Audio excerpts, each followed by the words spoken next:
Thank you, my darling Noelle. Okay. Of course. Hmm. Is there anything you want, Dad? Uh, mayonnaise or mustard, both. And don't toast the bread too much. I don't like the bread very toasted. Okay, and then I'd like some chips, maybe some barbecue chips. Sounds good. Um, and the plain ones, those are your mother's, and you can have those. You can even share them with Randall, and you can take them on the plane if you want. That would be fine with me. Oh, okay. So yeah, I'm really happy to see you. I wish you could stick around a little longer. I was hoping you could stay a couple more days. Maybe you could talk to the people at work, see if you can get some more time off, because I don't know, I need help around here for a little while, I think. Yeah, well, I mean, I wish I could, but here's your sandwich. Oh, thank you. Yeah, I wish I could, but honestly, I have way too much going on. And yeah, I don't know, but I know that you do need some help around here. But with the wedding and everything, I can't. I have to go back. Okay, all right, I understand. Wonderful sandwich, by the way, wonderful. Yeah, I mean, have you considered getting a maid? No, no, I don't need the extra. I can't really afford that. I'd rather not. Um, yeah, Even just for a little bit, well, while kind all of why, going on? kind of why I'm asking you to stick around and help me out. So, I don't have to bother with all this. It would just be so helpful if you could just, a few more days. Yeah, I can't really do that. Mm, I've got the wedding. yeah, okay. Well, now that you mentioned the wedding, I don't know. I've been thinking, and maybe you should consider, I don't know, postponing it. Postponing it? Yeah, I don't think we can really do that. I was just thinking you could take this opportunity to reconsider, rethink things a little bit. I guess is what I'm trying to say. Don't put all your eggs in one basket, so to speak. Why wouldn't I? I love Randall. Well, the thing is, your mother and I spoke pretty seriously about you and Randall, and I don't know. I don't think we kind of came to the conclusion where we're not crazy about Randall. Why not? Mm, I don't know. You just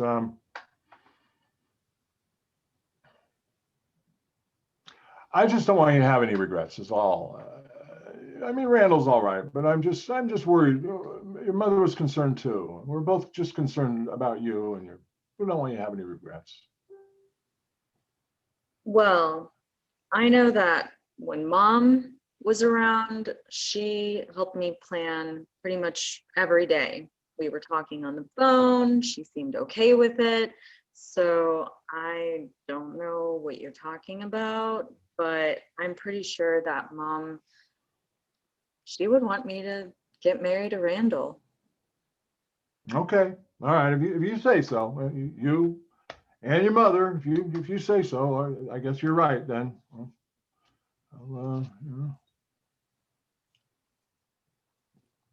Well, Good sandwich, since by I the way. guess we're talking about, yeah, well, I guess since we're talking about things that make us upset. Why did you get mom such a cheap casket? I did not.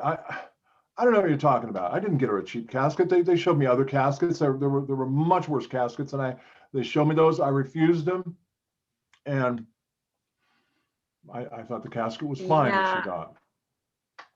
No, I mean, everybody could tell that you got the cheapest. If you didn't, then it was the pine box, but I mean, she really deserved a lot more than what you gave her. I gave her plenty. What about that Winnebago out there? She insisted on getting that big, expensive Winnebago. I didn't want to get it, but I did. I got it for her. We got it, and so you can't really say I didn't get her anything. I didn't cheap out on her. Nope.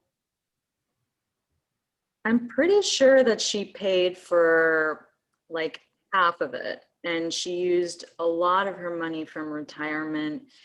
So, I mean, I don't think that really counts. Well, the reason for that is I just wanted to get the little Winnebago, the affordable Winnebago, small one. I could have gotten that. I was willing to get that with my own money, but she wanted the big adventurer, the whole 9 yards. So that was the only way we could afford it. So that was her choice. That was her choice, and you can't call me to task on that one. Nope. Okay, whatever you say, Dad, but Randall's gonna be here in probably about 30 minutes, so I really should start packing. So actually, he's already here, so. Oh, yeah, he is, isn't he? Okay, No. so everybody come back because I'm going to tell you all what you're going to be doing tonight. Marshall, come back. I know you're eating. So you did the underbelly. I'm not going to let you do the scene yet. We're going to work this way tonight. We're going to do the underbelly. Then when I put you in to the double rooms, I want you guys to do your back life. What is really upsetting you about each other? So Katharina, you need to talk to your dad about how cheap he is and always was to you and your mother. Okay. And Danny, you need to talk to her about why you don't want her to marry this guy. What research you've done on him. All right. And then we'll Okay. do the scenes. Okay. Okay. All right. Who's going up next? Barbie, you look like you have a headache. Patrick, yeah. Me and Noel, You and Noel. Pretty Noel. always. So, Oh. Tony, I'm gonna try an accent. We're doing a scene from Killing Eve, and Love that. my character has a Russian accent in the show, and I'm okay with accents, so it might work, it might not. You guys let me know. Are But you playing the killer? The no, woman Noel. killer? Oh, Noelle is? Yeah, God, I'm voting on the Emmys. She's got to win. Well, no, she won last year already. she won second season. Did she win again for third season, or is this what they're voting on now? That's what I'm voting on now. Yeah. She was like, I don't even know what to say. Insanely good, ridiculous. Where did she come from, Patrick? I think she's British. Unfriggin' believable. Yeah, I know. She's like, it's insane. It's insane how good she is. I know Noelle can do her really well. So The other thing is, Sandra Yeah. Oh is like phenomenal and kind of the star of that show. And Jodie Comer, who plays Villanelle, beat her out for, I mean, as good as Sandra Oh is, and she's great, all you can think about is Jodie Comer when you watch that show. Well, Sandra Oh is married to one of the Coen brothers. Did you know that? Yeah.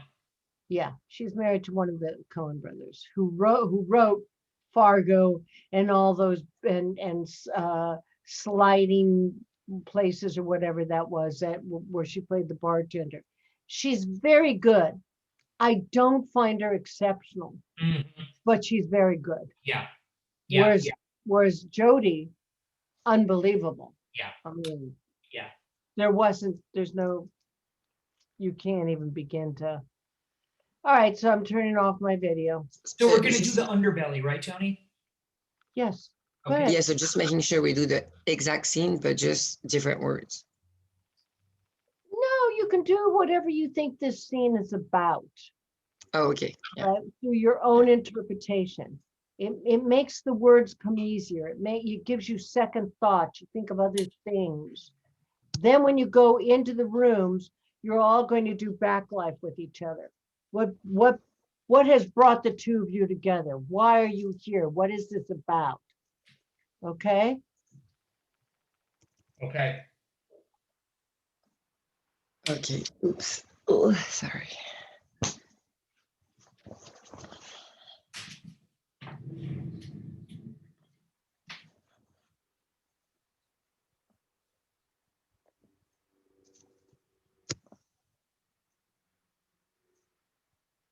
I can't see you at all, Noel. Is that what you want? Yeah. Yeah. That's how Yeah. it starts. Oh, okay. All right. Okay.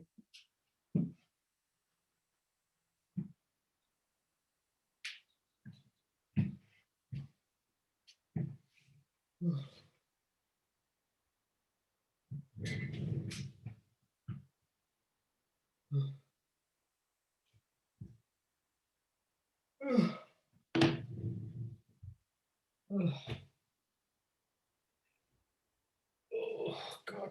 Oh.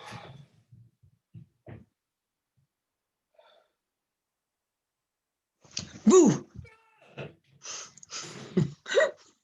Don't scare me like that. It's not nice. And it's bad for my heart.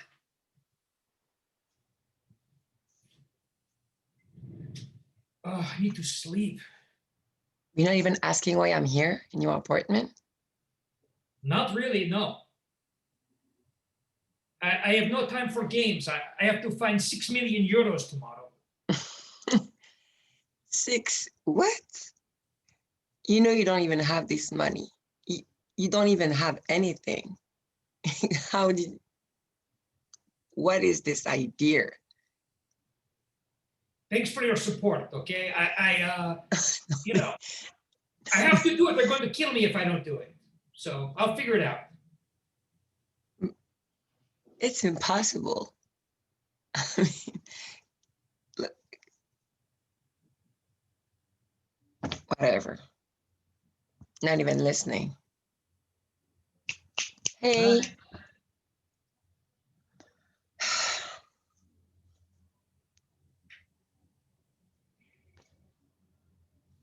I'm wondering what I was looking like when I was a kid.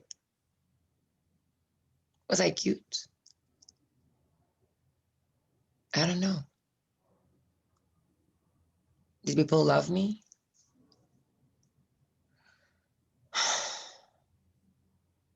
God, you are boring. You are so boring. You more boring than the guy I just shot from the gas station. Oh, and this guy was really boring.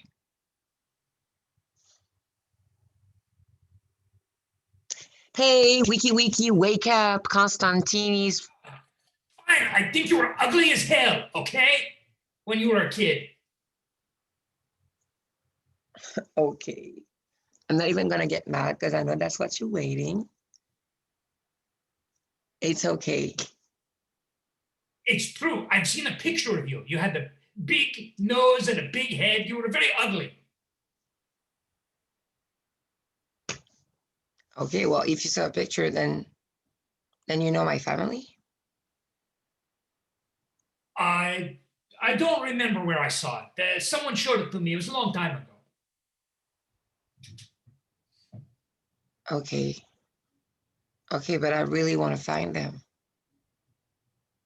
Why? You have it so good right now. You're a free agent. You do what you want. You go anywhere you want. What do you need to find your family for? It's only going to. You want all that baggage? You don't. Yes, I do. I don't have anybody. I just want them, and I need you. Villanelle, you're at the top of your game. You don't need to complicate your life. Trust me, I've been around, I know. Okay, okay. Just look at me. Just no, no, no. Really, just look at me. Okay, Okay. what do you see? I see the best killer in Paris. No, no, no, no, no, no, no, no. No. Just look at me closely. What do you see? I don't know. Power. I'm power. Okay? And to keep my power, I need knowledge. Okay? Good. Now I need you to help me to find them. Forget it. Good night.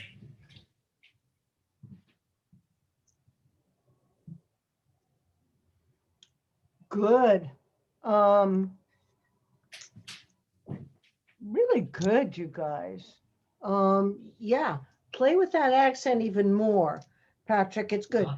Don't get caught up in the accent though, Mhm. because first of all, if I could suggest that when she scares you, don't run out of the room. Maybe Okay. just throw the towel up and you scare me, you Mhm. know, like that.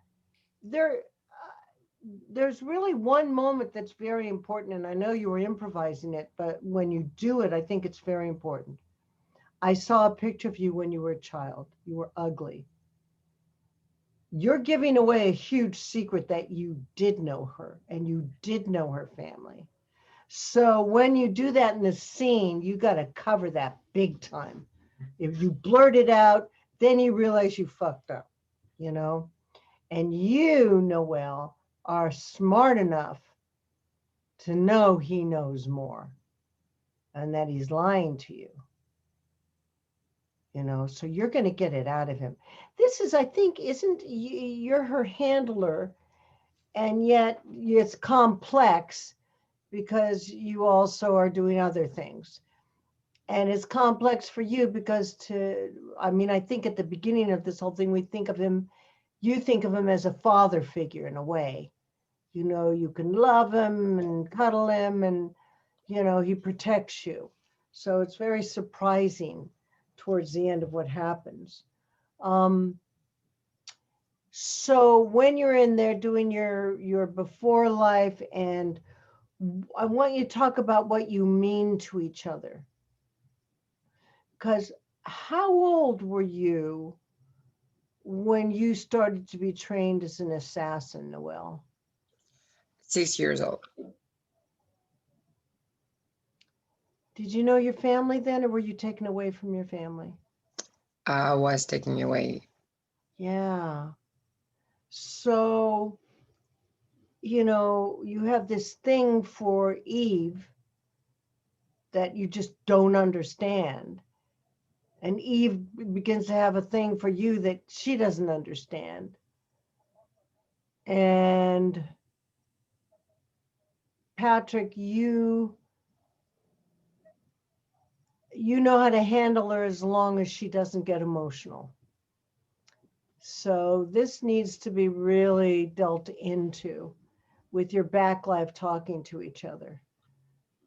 But it was really a good scene. I mean, I really liked it. I'd like to see this scene. It's excellent. Did you just go on and you got from the TV script? I was thinking about Villanelle for Noel. Anyway, you know, I even texted her last week in class and said, "Have you ever seen Killing Eve?" And then when she said she wanted to do comedy, I was just thinking about how Jodie is really funny in this, and I Googled Constantine Villanelle scene and on YouTube, and a bunch of clips came up, and so I just typed it up and sent it to her, and she said it sounded like fun, so that's how we found it. Yeah, so Noelle, she is a dramatic, very dramatic character, but funny because she can shoot someone and say something, and it's just funny. So you never know what she's really conniving for. You know. But I do think you're trying to connive him into finding out about your family. You have to find out why you want to know about your family. Is this the first time you thought about it? You know, what's going on? We thought about everything you just said, Tony, and we talked about this, about like the reason why. And I said it could be anything. I mean, with Patrick, we said it could be anything. It could be something I saw on a TV. It could be like, because I'm killing people, so maybe I saw like a family, and that makes me think about me not having one. Because I'm really lonely. He really is my only person He is. in life. But I think your idea is brilliant. Now you have to pick a specific family, where they were, how you killed the father and the mother. Were there children left? Did you save them or did you kill them? You have to be very specific now about what brought this all up. Because before it's never come up. And how old do you think you are now? I'd say you're around 30, wouldn't you, Patrick? 30, maybe 33. Beautiful. You can do just about any kind of dialect almost, doesn't she? Oh yeah, I mean, you got to watch the show, Noelle. It'll flip you out. It's so good. Well, I think that it's a perfect role for Noelle. I think your instincts were really right, Patrick. It is perfect for her. So I just think you now have to be, now instead of making general things, now we have to bring them into real specific choices, where it was, on what day, what triggered this in you. It's got to be a specific moment, maybe what the woman was wearing, or maybe what the husband was saying, maybe all of the above. Okay. And you, Patrick, have to be specific about why are you putting up with her? You'd kill somebody else without a second thought. And she is your best assassin. Mm-hmm. And you let her get away with a lot of crap. So you have to be specific about, where did your relationship with this woman start? You will not let her seduce you. You know, you just won't. And so because you won't, that's the only reason you have her at bay. Because everybody usually does. Even when Eve becomes interested in her, they fall in love, but Eve gives away some of her power until she shoots her. Yeah, I mean, it's funny. We said to each other, there was so much to discuss about how complex this was. The more we went over it, the more questions we had, and we really came away with it going, "Wow, that's really good writing." You know, it's just there's so much to dig into between these two. And it's really good acting. Yeah, it really is. And I think you need to think of this also, this specific scene. Mm-hmm. Because you should have a gun or a pretend gun where you almost shoot her. Mm-hmm. I mean, it's not just him being afraid. It's, what the, you know. Yeah. You're a killer yourself. Even though you're a handler, you're a killer. Right. Okay. Good work, though. Thank you. Good. Thank you. All right, everybody. Thank you, Who Patrick. wants to go Thank up you. next? Rebecca is going up with, Rebecca, who's your partner? Steven? Okay. Yes. Okay, just let me.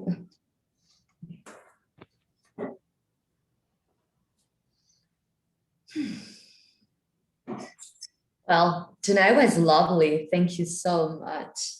Well, you of for- course, Yeah. Yeah, well, of course, yeah. Oh, well, here's your jacket. Oh, what do Oh, you thank have you, yeah. here? Oh, it's Mr. and Mrs. Allen, right. Mr. and Mrs. Allen's right. Is it? Mr. and Mrs. Sounds right? I can explain. I can explain. I You're promise. I can. married?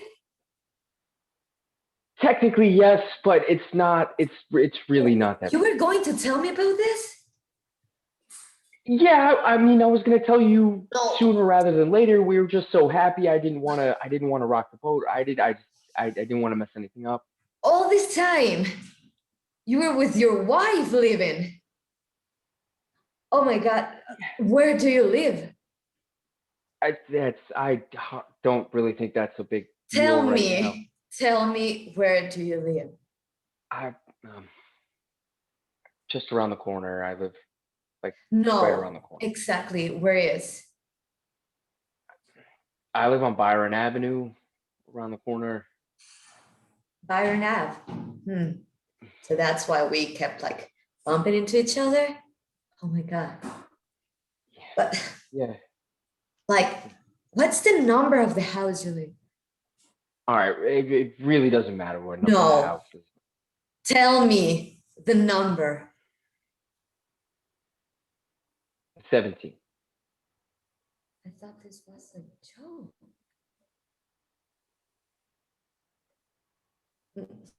I can't believe it.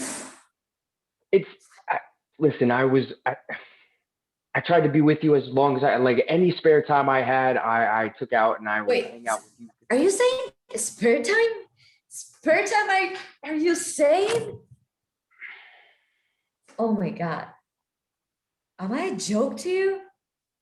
No, not at all. Not at all. It's nothing like that. Listen, I can get divorced. No. I can quickly solve this. It's not I a gave problem. up everything for you. I didn't take my exams to go to Oxford, okay? Because I thought you were going to give me another life. You promised me a different one. You promised me a life full of music, fun, and art, and I don't have anything of that. No, I can get divorced. I can easily do that. It's not that big of a deal. I can do it really fast. It'll be quick. Now that we are here in front of my house, go and tell them, because I won't tell them. You owe me that, and you owe them that much because they love you. I know I owe them that. I owe them more. They gave me you. But I mean, come on. Let me come back tomorrow. They won't listen to me now. It's late. Everyone, we could calm down. We could just have a rational conversation about this. No. I'll just give you 2 minutes. And then I'll come out and I will drag you in.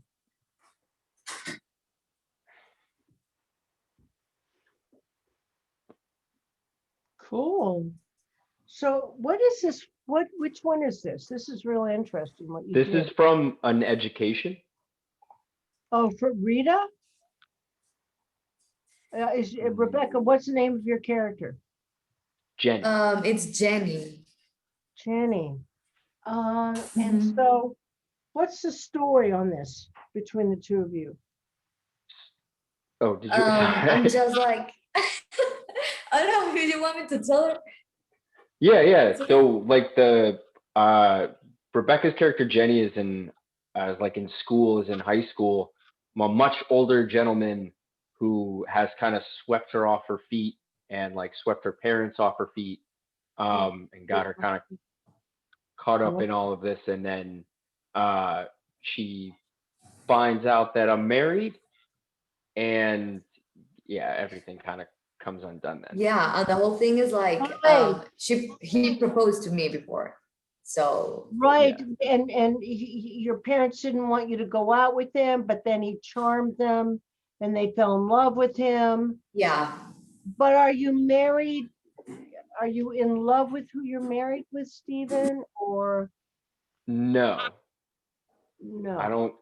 No, I believe that I'm in love with Rebecca's character, or Rebecca in this, and that like I'm literally taking any excuse to see her opposed to hanging out with my wife, doing all that. It's just, yeah. But were you?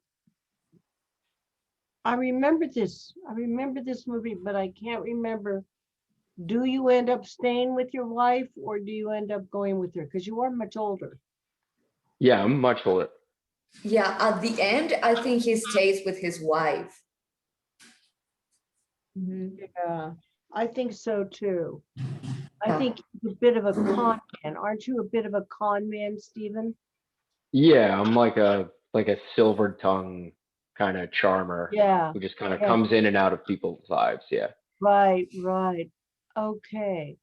So let's make up what our ages are. How old are you, Stephen, in this?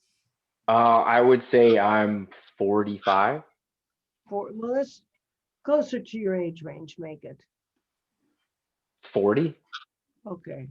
Which is not close to your age range, but I I think mean, you, I'm mid 30s. That's actually not that far off, but okay. No, but I mean, but I'm saying you can play younger.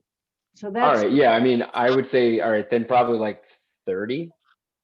no, I'd say probably 37, 38. Because Okay. Okay. you have kids, right?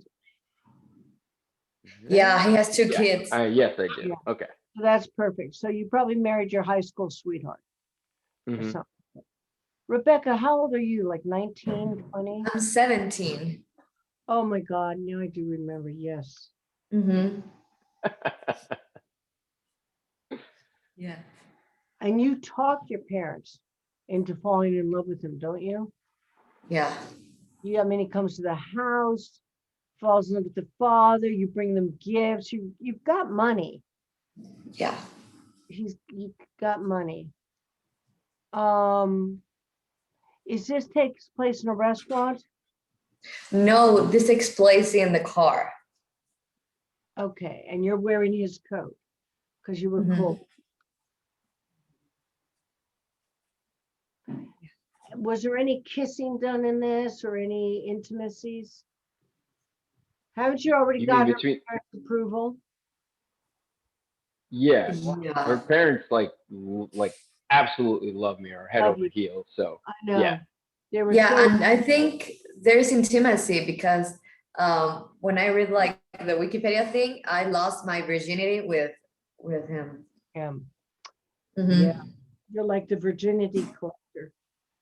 So, wow, this is a big thing that you guys really need to talk about in there as to why you do this, Stephen. Have you done this before to other girls?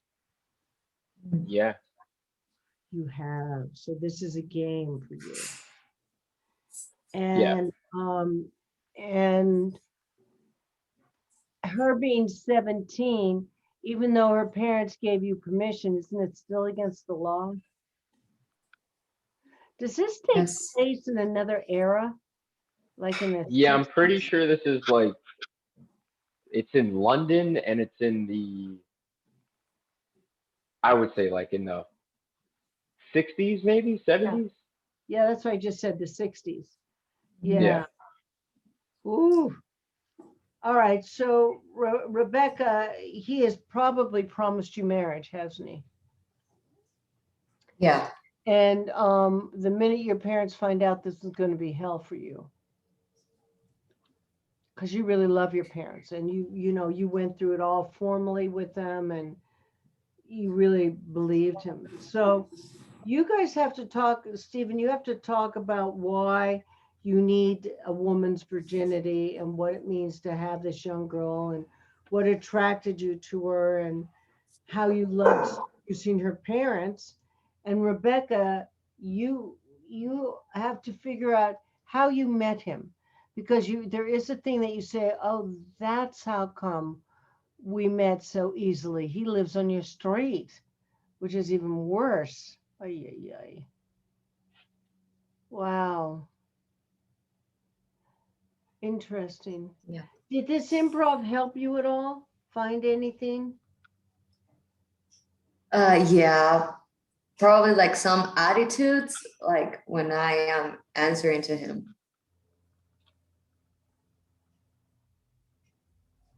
I would start out in the room between you guys when I put in your break room that you have just introduced him to your family, and how they're reacting to him. Maybe they walk out of the room, maybe Stephen, you could pretend you're charming her family. It'll give you, I think, a lot of fodder to work with. I'm hoping. Okay. All right, to make it richer. Because I think when she catches you in this, you've got to do a real slick back step, but still be genuine about it, but still be a friggin' liar. It's a hard one. Okay. I didn't give you guys easy scenes this time. No, yeah, when we were doing this scene and we were talking about it, there's a point like towards the end where I don't know, we were just talking about it and we both were like, yeah, he's just trying to charm his way out of this and she is not letting him get away with it. Like she's actually sticking to her No. guns and not letting him just kind of wheel and deal his way out of it. So yeah, Do we you definitely drive like away or do you stay there? Hmm? Well, the thing is, do you stay there or do you drive away? we drive away Because you're in the instead car. of like yeah, Yeah. and instead of just dealing with it or facing it right away, just Then like, I no, I'm need gonna let this I need blow to see over you and then drive away. okay. Okay. Even if you add a line, I'll call you in the morning. I don't care. We've got to see you go away. Okay. Because I think that's really important to this scene. Okay. All right, kids. All right, who's next? Good job, Rebecca. Okay. Good job, Stephen. Yeah, very good job, Barbara. And who's your partner, baby? Kenny? Is Kenny your partner? Kenneth, come on in. There he is.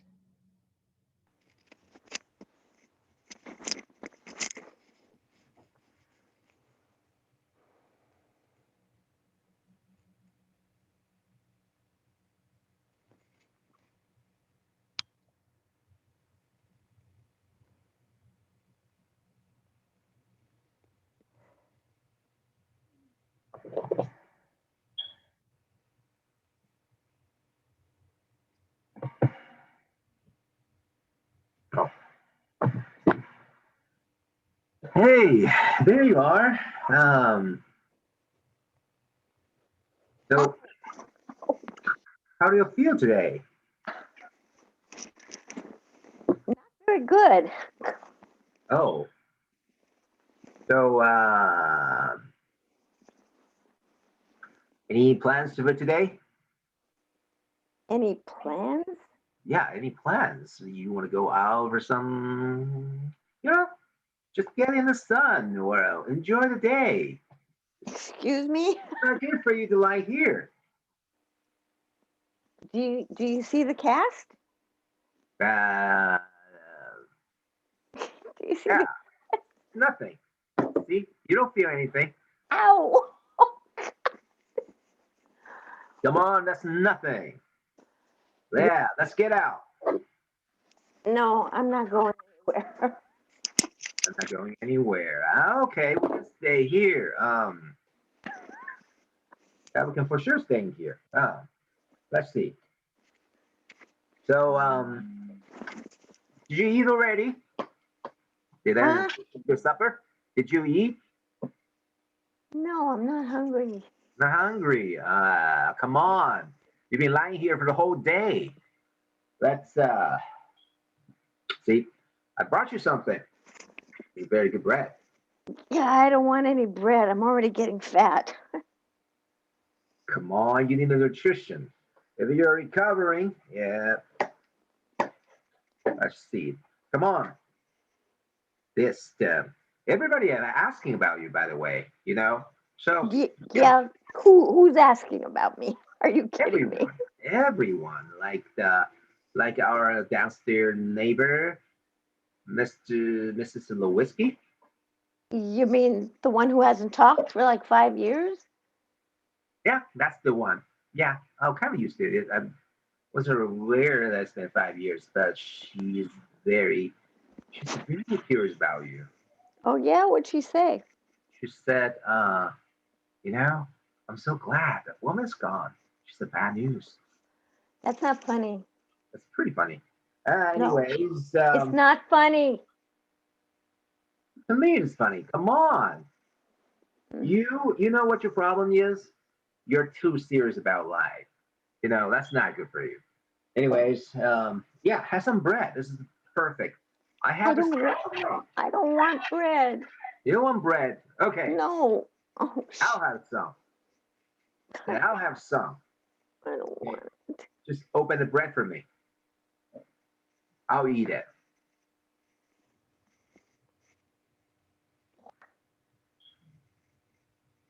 This is a ring.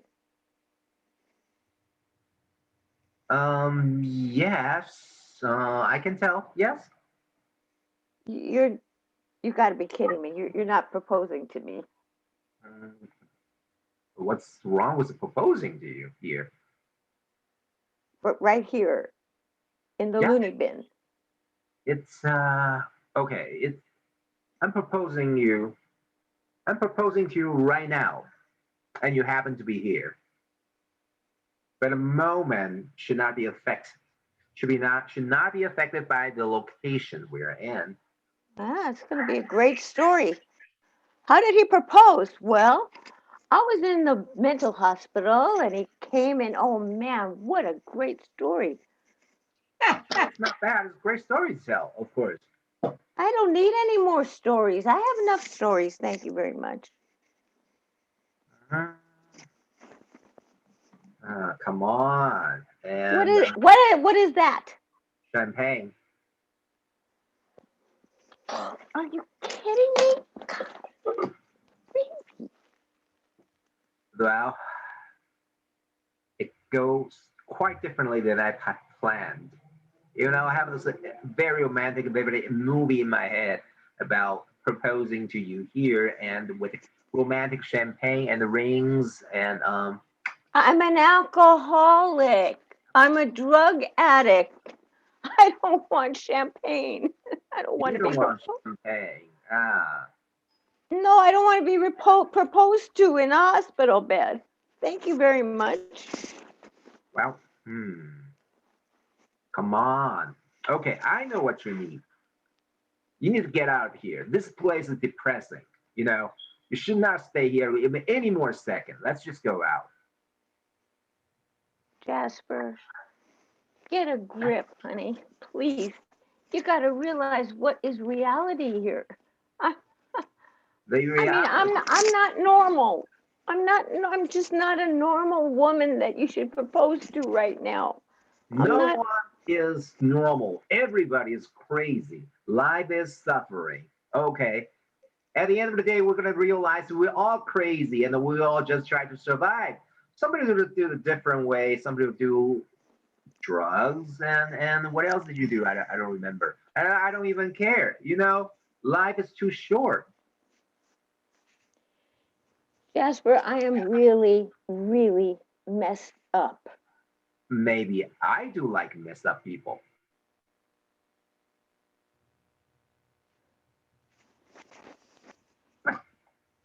That's the scene. Really interesting. I mean, I really got into it. Were you guys improvising a lot? No. This was the first improv. Oh, we didn't improvise a story. I mean, we did talk about it quite a bit. It's really interesting. I mean, I think you did a really good job, both of you. And Ken, I Yes. got to tell you, you're really making great, great improvement. So much so, I really liked you in this role a lot. Look at the camera. Stop looking down. Look in the camera. You really are just improving beyond belief. I'm very proud of you. Um, it really felt like it was improvised. And Barbara, it was really good. The only thing that I would tweak when you guys go in there is Barbara, when you get the ring, I think it should affect you. It I did. mean, you seemed very irritated and upset by it. Oh, I see what you mean. I Okay. think though that it should be something that you either emotionally laugh at too long and then, feel bad that you laughed so long and, I think it's touching to you that he did it, but you're pissed off because the moment is wrong, the environment is wrong, the timing is wrong. But I still need to feel, do you love this man at all? Yeah, I do. I mean, the story is I escaped one night from this mental hospital, and I met Jasper in a bar. I hadn't been out, hadn't been, with people, and I really liked him, and I went with him to his apartment and stayed there for 28 days. And I had a relapse and realized I definitely need help. So I begged them to take me back into the hospital. And that's when he comes to see me. Right. So is he a user and an alcoholic? No, Not at all. Does he know that you're a user and an alcoholic? he doesn't take it seriously. He does, he knows on some level, but he thinks he's like a rescuer, a rescuer that Yeah, he thinks he can yeah, get well, take care of me. right. So I think that you need to talk about it because you had 28 days of lustful love with this guy and you hurt yourself. You've hurt yourself. I was coming back into the hospital room, I fell. So you've got a cast on the leg or something. Yeah, and Yeah. he keeps sitting on the bed and hurting me. He doesn't take it seriously. Yeah, I don't think he takes anything seriously from what I could tell the way Kenneth played him, and that's fun. I mean, that's a really fun thing for you to do, Kenneth, is to just not take anything seriously. Come on, let's go, let's get out, let's get some air, let's blah, blah, blah. However, all that said, Barbara, you need to, if are you coming off drugs? Yeah, I'm coming So, off drugs and I'm kind of in pain right now. And so have they given you any pain medication or no? no, because I'm a drug addict and Right. I have to deal with it. So you're probably all weirded out with your hormones at this point. And I think this is a great role for you.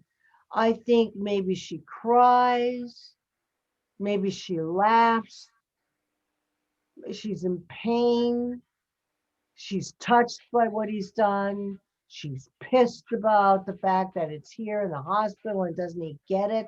She can't drink. She's got to clean up her life or she's going to die, you know? So this is a great role for you. And you need to choose these different points. Talk to Kenny about it when you're in the room of where you do this. And I think at the beginning, you know, I got from you that you couldn't believe he was there, but when he gave you the ring, I enjoyed seeing the shock on your face, but I was really turned off that it didn't mean anything to you. And I think this is the point where you can break down, where you're crying and you're laughing and you're angry. I mean, I think you have a complete meltdown at that point, which will be, I think you're probably one of the few actresses that can pull it off, Barbara.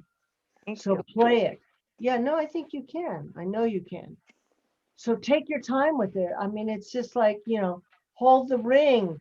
Nobody's proposed to you. Maybe you cry. And then you start laughing and then you're angry because look at that. Do you know what I mean?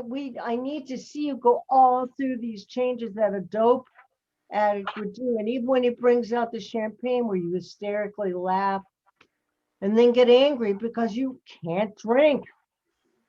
And he's like, well, I thought it'd be so romantic. And he's almost like a little boy with you. He is. Yes. Is he younger than you? I don't think so. I think he's just so naive and he just falls in lust with me Yeah. and has this whole fantasy about who I am and I'm not. I want to be that. I want to be that fantasy girl for you Right. so badly. but I'm not messed up. You didn't look messed up, and that's the other thing. Okay. That's why I need to see you be messed up. Okay. You know, if for example, you when you take out the ring, hold on, I'm sorry. For example, when you take out the ring, you know, I don't want the bread. I don't want the bread. I don't, you know, and then okay, you open the bread and you go, I, got- I gotta see that there's something wrong with you. It's a ring. You know, I've got to see her go into all these different feelings. Okay. Okay. That'll be great. Thank you. And Kenny, I like the fact that you're ignoring him. Mhm. You're just like, well, it's okay. It's almost like you're a mother father to her. You're one of those people who save people. Mhm. And I think it's perfect with the piano behind you. I mean, I would say you guys talk about your back life. You're a musician, Kenneth. You broke up with a girl maybe a couple of years ago. You haven't met anybody. You went into the bar. You normally don't go into the bar. She normally doesn't go into the bar. And you guys got smitten. And it's been magic. Mhm. 28 days of absolute magic.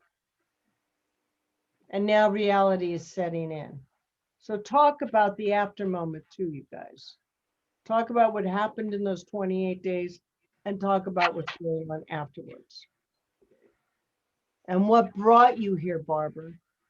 And Kenneth, what brought you to the bar? Okay? Good work, Phil. Really loved it. Thank Okay, who's next? Who's next? Jennifer, who are you with, honey? Marshall. Marshall, come on in. All right, here we go. That camera working. All right.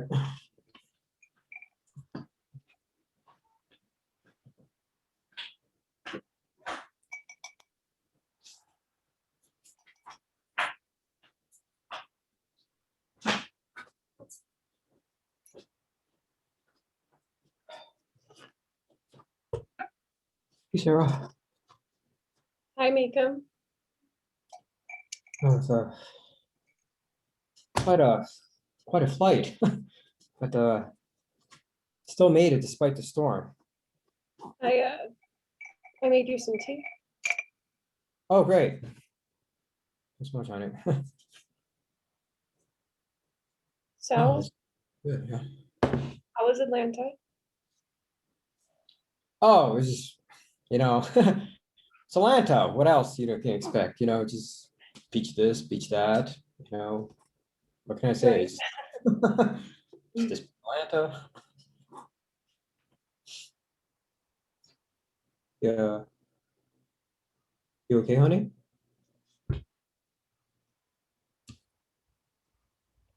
Makeup, you know I love you, right? Yeah, I love you too, babe. But I can't live with you anymore. What? What? I want a divorce, Makeup. What? I already rented a new apartment downtown. I don't know. Where's this I don't understand where this is coming from. Look, I know it's been a hard year. It's it's been a hard year for both of us. I get it. It's hard. They say, couples who lose their children, it puts a huge strain on their marriage. Yeah. But we can still be together. It doesn't have to tear us apart. We don't have to do it alone by ourselves.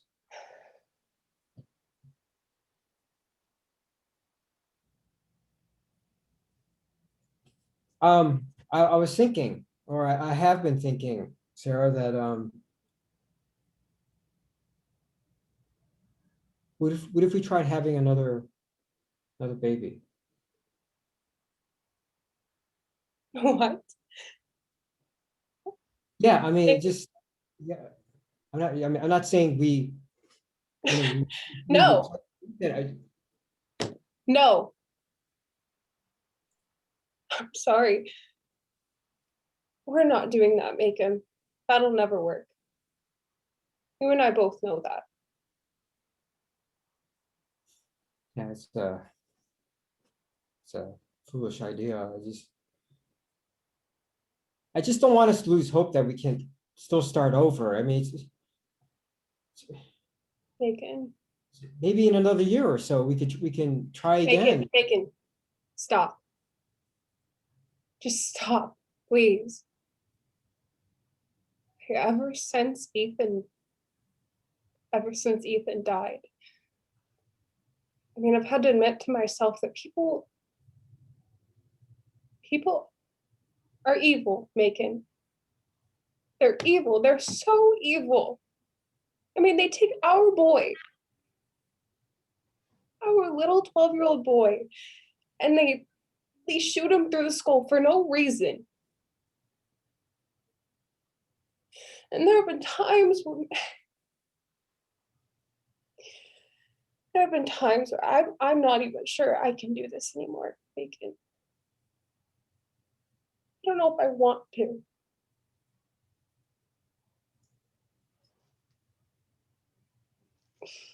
I agree with you.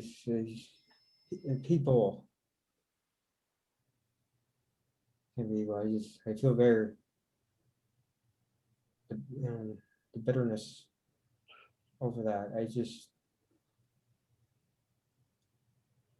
I don't understand though why you want to leave me. I'm not the problem as far as Because I didn't. I know you, Macon. And I knew you wouldn't try to argue with me. I mean, you've always believed that people were evil, that they were bad. And I feel myself slowly becoming like that, Macon. I'm becoming leery like you, and What do you expect? Our child was shot in the head.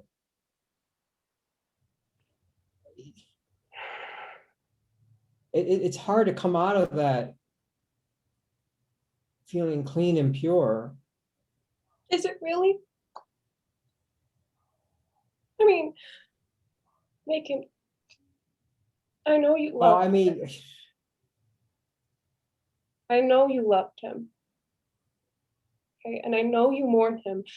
But there's something so, I mean, what did they call it? Muffled about the way you feel things, about the way you experience things, Macon. It's like you're just trying to go through all of life unchanged, unfazed. not muffled. I feel a lot. Just because I travel a lot doesn't mean I don't care. Yeah, and I know you want to think that, Macon, but I think you're fooling yourself. I mean, you write all these silly little books about going to these wonderful, exotic, amazing places across the world, and you write them so that nobody feels a Well, maybe that's how I thing. like to handle it. Well, maybe that's not right.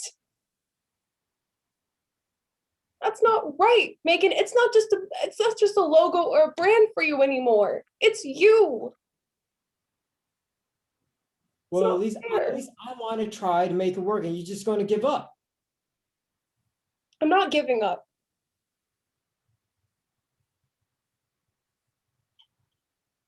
So you're going to stay then?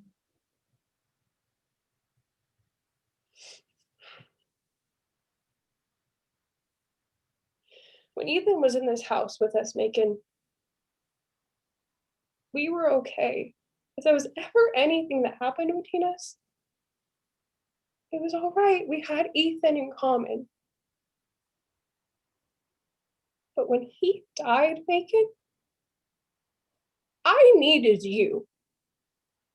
I needed you to comfort me. No, are you listening to me? I needed you to be the person that you've never been before. And you couldn't even do that for me. I've been here. Why are you telling me this now? And why did you already make the decision without even us talking about Because, it? Macon, I can't live like this anymore. Don't you see? I'm dying on the inside every day. And I know there's hope for me to get out there and to live life. But I can't do that with you here. Because you suck everything out of me. Well, I can change. I Don't can tell me change. that, Macon. No. No. I've already made my decision. I'm sorry. Just let me go, Macon.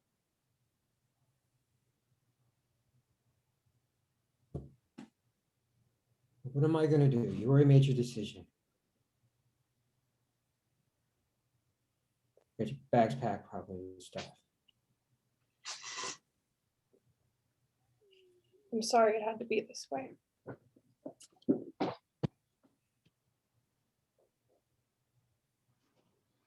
Really good. Come on back in. Share with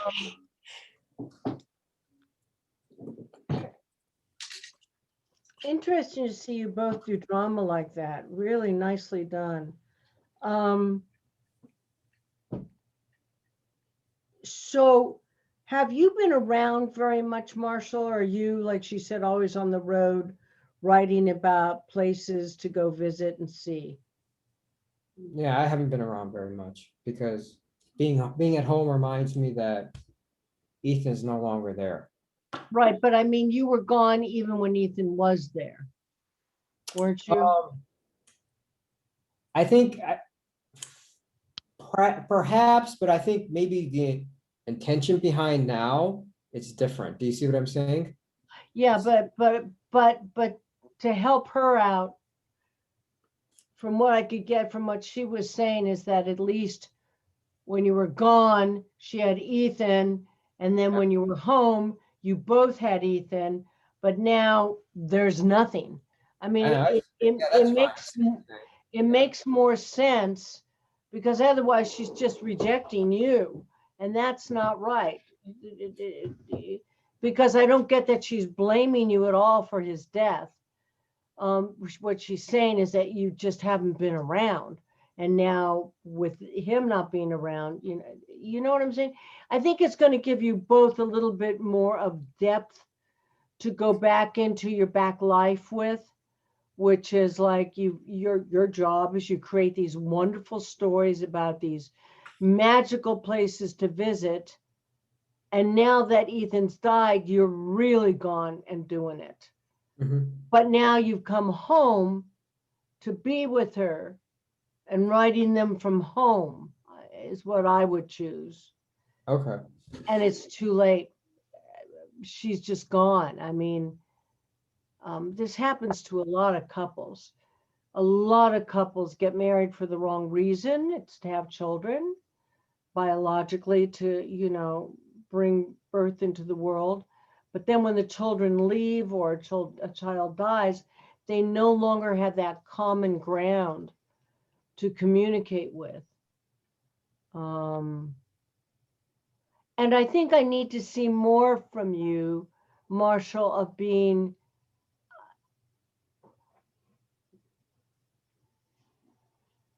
happy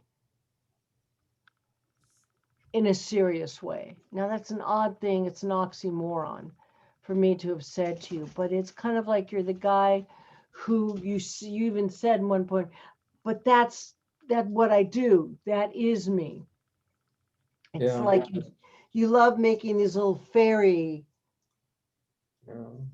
Yeah, I agree. I agree with you, Tony. Probably lost a little bit because I'm playing tired from the plane trip. You know what I mean? So What plane trip? plane trip. Well, I come in from a trip. So Oh, you mean in the scene? in the beginning. So I come in tired, but I can, we talked, we Jenny and I talked about is like my contrast is in contrast in terms of personality. Between her and I'm probably usually the more upbeat person up I until think you're tired. I do think you're tired. I'd like to see. I didn't know that you came in from a plane trip. Yeah. So you should have at least a suitcase. I had this. Did you see this? Oh, I didn't see it. No, we didn't see it. Put it down. Ah, didn't even see it. Whatever. It's fine. Jennifer, you're already ready to go. I think that you've got your purse on your shoulder and you've made your mind up. And now what has to happen is you two have to come to a conclusion. Do you still love him? Jennifer? I think I loved the idea of who he was, but I think he's hurting me too much now. So I think Why is he hurting you? because he wasn't really there when I needed him to be there. I think that was a really, Has he there's ever there's a been there line for where, you? yeah, I said I needed you to comfort me and you were Has never he there. ever been there for you? I think in the past, but never to I the don't- level, never to the degree that I wanted. Yeah, I think that he probably wasn't. I think you probably even had Ethan and he wasn't there Mhm. because he was busy doing his career, making the money. I mean, nothing to cite against him, but emotionally, he's open to remember the song, How Can People Be So Heartless? How can people be so cruel? Easy to be hard, especially people who care about people, who say they care about strangers. See, he's someone who cheers the world up with these wonderful stories and beautiful places to go. And it's become him.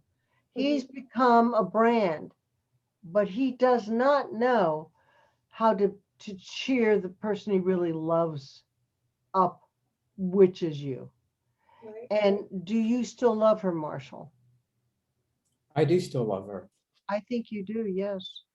And I think you're almost shocked because Mhm. she's always been so together. I don't think either one of you have ever shown the other person truly who you are emotionally. I bet you got married, had Ethan right away, so you never had time to be with each other. Everything became about Ethan. You're always on the road, you're always taking care of Ethan. And when he comes home, it's all about Ethan and the family. And now you're living in this lonely place, and everywhere you look, you hear Ethan's voice, you hear his little steps, you hear everything. You were the one going to his baseball games. You were the one taking him bowling, Jennifer. And now that you've lost him, you're angry at Marshall for not sharing in that aspect with you of anything. And Marshall, you guys need to talk about how you don't know anything about each other. That's all Jennifer's fault, as always said. Just kidding.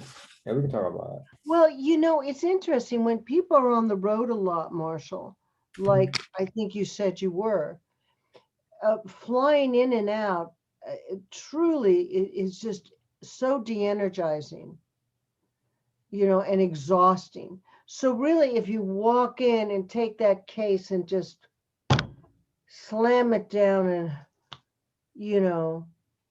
even ask her for a cup of tea, you have a cup of tea ready for him. But I don't think you should. I think that he comes home you need to show us how he zaps your energy from you. Because what Marshall's become is what I call a vampire. He's so exhausted giving your energy out to everybody else, making everybody feel good, writing these stories that when you come home, you don't have any energy left for her. And so she's being zapped by you. So even when you put it down and look at her, you can be making the tea at that point and saying, here, sweetie, here's some tea. It's showing me that you are still trying to take care of him, but you yourself are tired. Okay. Jennifer, be careful that you don't go into what and you didn't, but you came close to coming into what I call the whine. You know, I think you need to start out a very strong woman, a very together woman. You loved him, but the minute he's there, he zaps you. And I need to see your energy get lower and lower emotionally. Okay. Okay. And Marshall, I think you I think you might be a little confused, because I think that you thought that you two were very strong, because she always acts strong and you're very strong about what's happened. And, you know, you've been able to hide it by doing what you do, but she doesn't have anything to do. Does that make sense? Yeah, Huh? yeah, it makes sense. All right. So let's everybody come back. I'm going to put you in your rooms. Come on in, everybody.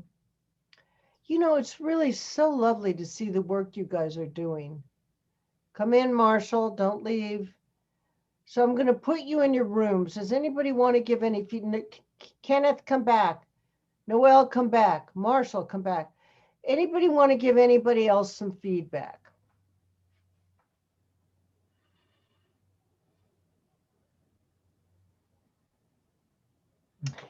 Katharina, I think you're going to have to pick up your pace.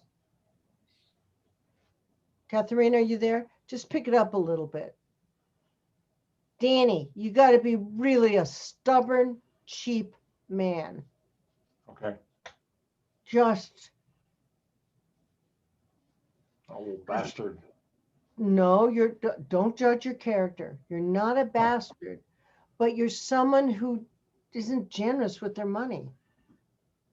Okay. I mean, just had a funeral, and if you guys look at scripts, they'll always give you hints about the character. Your wife just died. You buried her in a pine box. Your own daughter says to you, she paid mostly for the car. Well, that's because she wanted a big one. You're constantly defending yourself with her. Mhm. Rebecca, you are shocked beyond belief with what Stephen has done. I mean, he took away your innocence, and you don't know, you could be pregnant. And he's not going to be there for you. He's just a con man. But of course, you don't think of yourself that way, Stephen. Ooh, God, fly flew right into, get away. No. Ooh, God, I'm being attacked by a fly.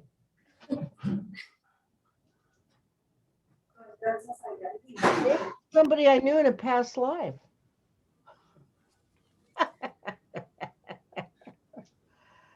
Yes, that was recorded, Marshall. I'm sorry. I haven't stopped recording yet. So Barbara, you know what you're doing. Rebecca, Jennifer, Katharina, you know what you're doing, right? Yes. Patrick, any questions? Where's Noelle? Are you asleep, Noelle? Come back. I bet you she's asleep. Noelle. Noelle. Had Oh, a rough God. couple of days. Huh? He's had a rough couple of days, just long days.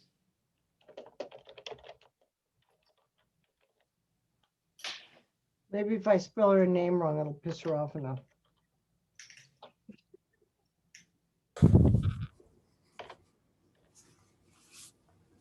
Oh, God. Noelle. All right, so I'm going to put you in breakout rooms, and I'm going to stop recording. I'm going to pause. Oh, okay.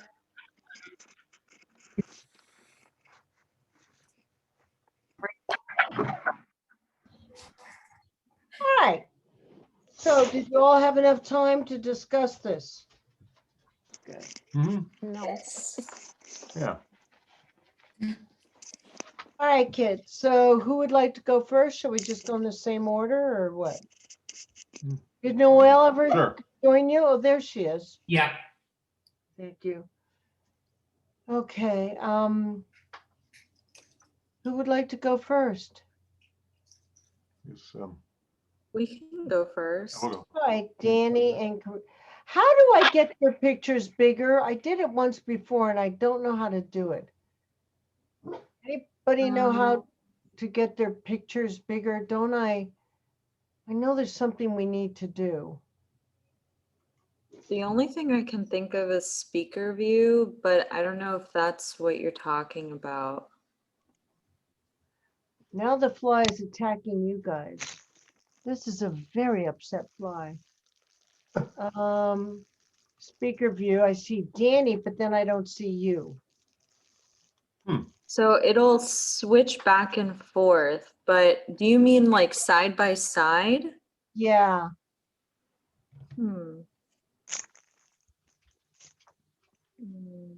That I do not know. I don't know either. resize window to display more participant video. There is the up top in the top right corner where it says mute, and then there's a thing with a 3 dots. Well, no. Yeah, Oh, there we views, go. speaker view, but that's showing you, but not her. Oh, I thought it oh, was, speaker view. Does that mean when I speak, it shows me, and then when Katharina speaks, it'll show her? yeah, I don't know. Will that work, you guys? God, this fly. What is wrong with you? I have Hold on, I'm taking the fly out. The fly is talking to me, I'm taking it out. It just stays on me. Hold on.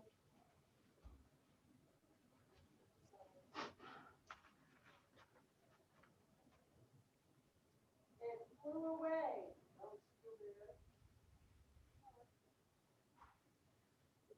See if it comes back. Flies always come back. I have flies over here too, so There's no fly in my room at the moment. I'm lucky because they do like to buzz around your head. I don't know why.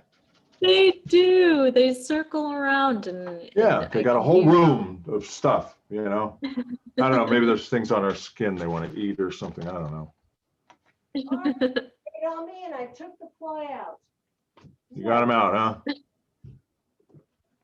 I guess I have a magnetic, I save flies. They fly on me and I walk them outside. Good. Really? Yeah, I don't like to kill animals. I even saved a black widow one night, or saved it. If it was in Wow. the house, I put it in a little jar and took it outside. Wow. So That's kind of a speak, little scary. Katrina, speak for a second. That's amazing, Danny. That's good. Katrina, Yes. speak. Katrina, speak. Hello, hello. Can you hear me? Yeah, but you're Are still, you you doing this? shouldn't, Katrina, I've got to tell you, shouldn't wear white in recording because it's, the recording is making you very slow. Danny, now you speak. Let me see if this will Hi, work. I'm speaking. All right, Speaking of which, I'm gonna try and record it this way because you're gonna come out a lot bigger. okay. Let's see what happens. And action. Mayonnaise or mustard? I like both. Okay. And don't toast the bread too much. I don't like my bread very toasted. And I'll have some of those barbecue potato chips, not the plain ones. The plain ones are your mother's. The barbecue ones are mine. In fact, you and Randall can take those plain ones. They'll just go to waste here. I won't eat them. Maybe you can eat them on the plane. Fine. So good to see you. I sure wish you didn't have to get back so soon. Can't you take a few days more? Couldn't you just tell them at work? I mean, they'd understand. Heck, Danny, I hear you're getting upstaged. I know. So tell them to Hold be on one quiet. second. Hey. Shh. Come here. Give me that. I'm fighting over them. Give them these little. They have these little rawhide little chew toys we give them and they fight over them. So I took them away. And you know what? You shouldn't do it. My dog got so sick he almost died. Peritonitis from them. From the little Oh, do rawhide not- things. Yes, do not give your dogs rawhide. I know they love them, but give them something else. Okay. Do not give them rawhide. It'll kill them at the end. Oh, okay. Yeah. All All right. right, Judy, I'm sorry. So now let's start again, okay? Okay. Lay down. Good. And act. It was going good. I liked it. Oh, good. Thank you.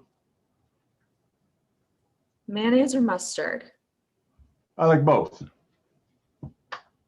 Okay. And don't toast the bread too much. I don't like my bread very toasted. And I'll have those barbecued potato chips, not the plain ones. The plain ones are your mother's. The barbecue ones are mine. In fact, you and Randall can take those plain ones. They'll just go to waste here. I won't eat them.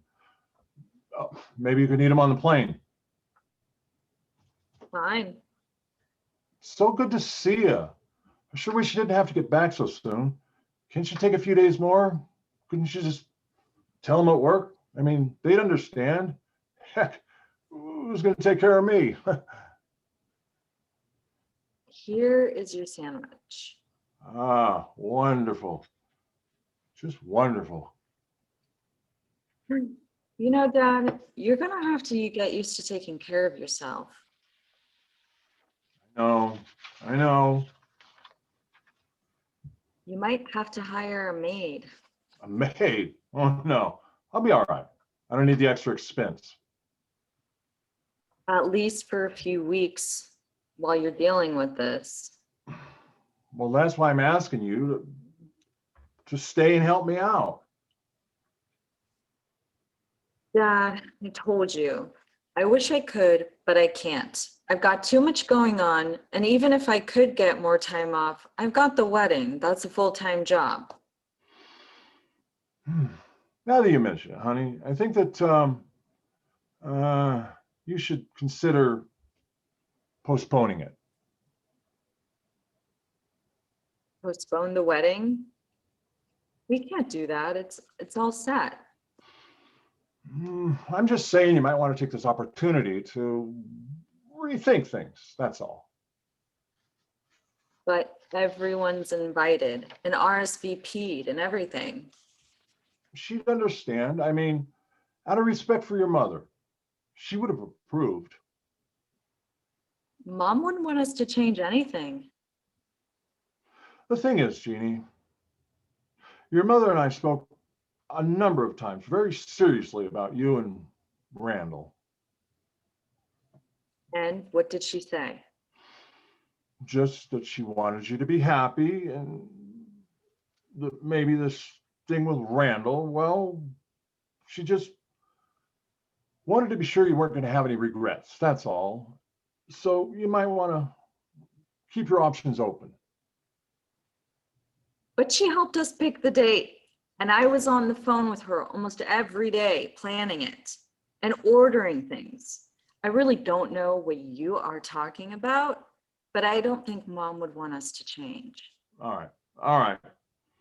Have it your way. You know best. You and your mother. Good sandwich. Dad, why did you get such a cheap casket?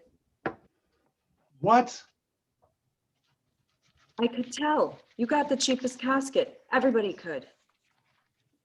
That's not true. That's not true. I specifically did not get, as you say, the cheapest casket. There was one less expensive, which they showed me, and I refused it. You mean a pine box? I don't know what it was made out of. She waited on you hand and foot. Couldn't you have just splurged on her just once? Hey, once? What are you talking about? What about that Winnebago out there? What do you call that? That's an expensive vehicle. I didn't want to get it, but I did. That was your mother's idea. She told me that she had to pay for half of it. She said that she had to sell some of her stocks or something to pay for it. That was her decision. I was willing to go as far as a mini winning, but no, she had to have the adventure. She wanted the whole shebang. What was I supposed to do? Tell her she couldn't? It was her money. No, no, no. You can't take me to task on this one. No, sir. Well, Dad, Randall's here and pretty much packed, and I think it's a good time for us to go. All right. Well, I love you, honey. Have a safe trip. Goodbye, Randall.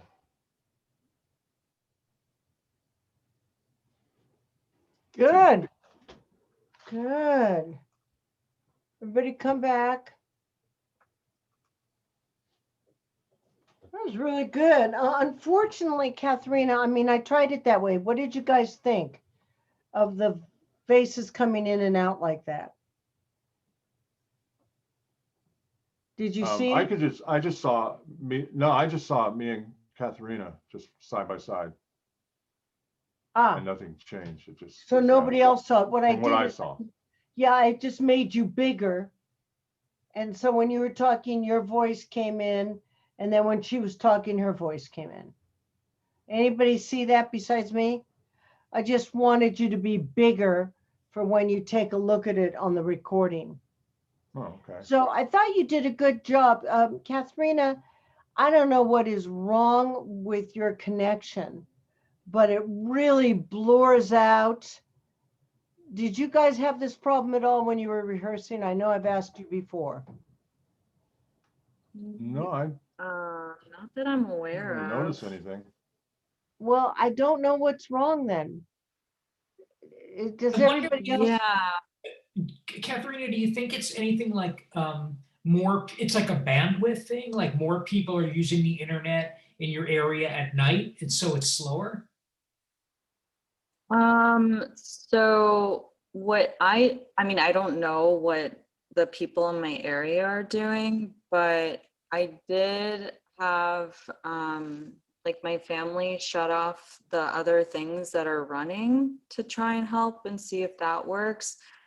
Nobody's done anything last week, but granted, we had the meeting, so it wasn't really, like we had it set up like this. So I don't know. I mean, we don't have like the best connection, like we're not paying for like the best thing. So I don't know if that maybe has something to do with it. Well, what's happening is it's losing you. Sometimes it stops when you're talking, so you look animated, and it looks like you're not synced up with your words, and then it'll catch up again. I guess I So, did notice a little bit of that. so maybe it could be in the room you're in. So Are I you know on a you're wireless? That Oh, are I you on a am, well, wireless connection? I am Wi-Fi. Yeah, like I'm not connected with like a USB or anything like that. I had that problem the first class, and somebody suggested I use the Ethernet and just plug straight into the computer, and that solved my problem that I had, because I kind of had a similar thing going on. Anyway, Yeah, I mean, I can try. Yeah, I think because you're coming into the Friday class, I think that's going to help you a lot, Katharina, because right now it's stopping and it gets all blurry, and then your mouth won't move, but you're talking, and then it catches up with you. But that said, I think you both did a really good job on this tonight. It was very entertaining. And oh, Danny, the good. character was a great character for you. I mean, he was Oh, a good. real curmudgeon. Do you know what I mean? Yeah. How you Yeah. kept defending yourself against her. And Katharina, I thought you were very patient with your father, and it was sweet. You played her very sweetly but strong. And I really liked the aspects you brought into it this time.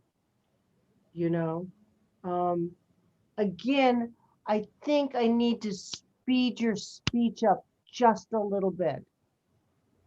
just a tinge. Do you know what I mean? Yeah, so I haven't watched any of the playbacks, but I think when I do that, it'll start to click for me, Yes. like the pace, what I need to do. Because I know that as a person, people say I talk slow. So I think that's just like, I know that I can also speak fast or faster. So yeah, it'll help me be more mindful. So I think I'm gonna do that. Yeah, I think so, because one of the things is, and it's something that I fight with UCLA with all the time, and it's the one thing I actually do like about teaching acting on Zoom now, is that you're recorded. And UCLA was in for the 15 years that I've worked there, they've only given me a camera for my commercial class. They never gave me a camera except for 2 semesters for my acting the fundamentals class. And I kept saying to him, it's crazy. Actors need to see what they're doing when I readjust them. Because the minute you see it, you go, oh, bam. It's like a chiropractic twist on your spine, and the brain goes, oh, got it. Because now I can see what she's saying. Does that make sense?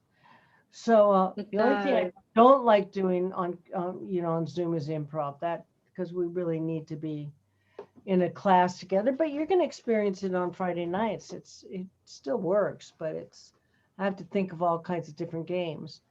So good work, really solid work. So take a look at it Thank and you. see. Yeah. Anybody else want to comment? Really good job, guys. I think you brought a good battle to it. It felt like, Danny, I really liked when you have this gear where you're playing sort of like a strong, feisty character that's, Mhm. I really like the way you were playing him. I think I could really see you in that kind of charactery role. And I love Oh, that you didn't cool. shy back from how challenging and how much of a difficult person he could be. And I think, Katharina, you met him. You weren't soft, you were strong, and so there was an electricity in the scene. It was really good. The only thing I missed was the sandwich. Yeah. Oh, I did take a, I saw it. Oh, you did in this yeah, one? we Yeah. did. I Maybe we didn't bring it high enough, but I didn't see Yeah. it this time. And the other thing I really wanted to see, because it really showed his character, and I didn't give you that note, is that I want the barbecue chips. And then if you held up one bag and it was said, late, but here they plain are. chips, you keep them. They're your Oh, you hand mother's. them over. That didn't even occur to me. Yeah, of Because course. it shows us how really cheap he is. These were your mother's. Here, you take them. This is what you can remember your mom with, a potato chip. Do you know what I mean? That's the last thing I would say to someone who just lost their parent, I think I'd like to say something. I think that what I saw with both of you that I really liked was that with everything that was going on and all of the, harshness, I saw that you both loved each other. And I appreciated that you let that come through at the same time as this, you know, difficult scene between you, but you still love each other. As ornery as your dad is, Katharina, I felt the love. And you, as scared as you are and as guilty as you are, you still love Yeah. her. You don't want her to leave. And I felt that. So I appreciate Yeah. Oh, cool. Well, thank you. Yeah, thank you, Barbara, Mhm. because I think that's a really nice note. And I think that's Yeah. really true. I really enjoyed as you can see, you begin to see how characters help each other out. And by, picking sometimes not being the likable one, it's even better. Yeah. It's even better. In fact, I really suggest you guys taking a look. I think I was telling you it was on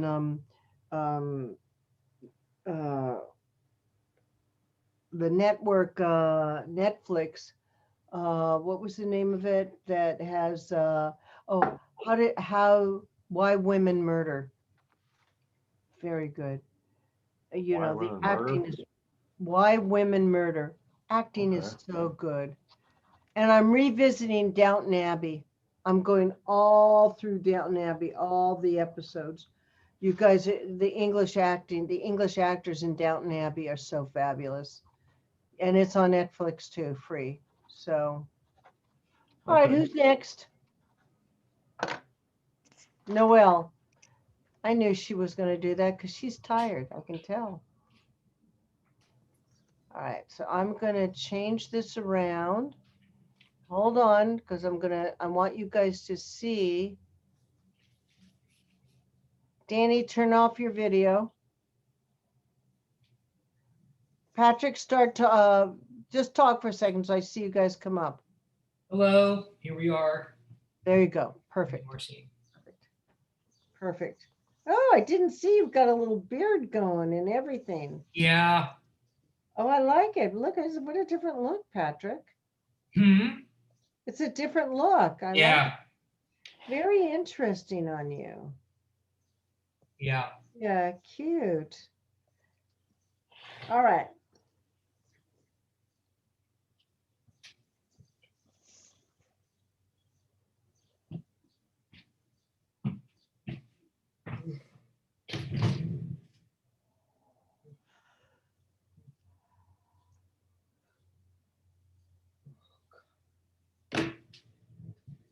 Boo!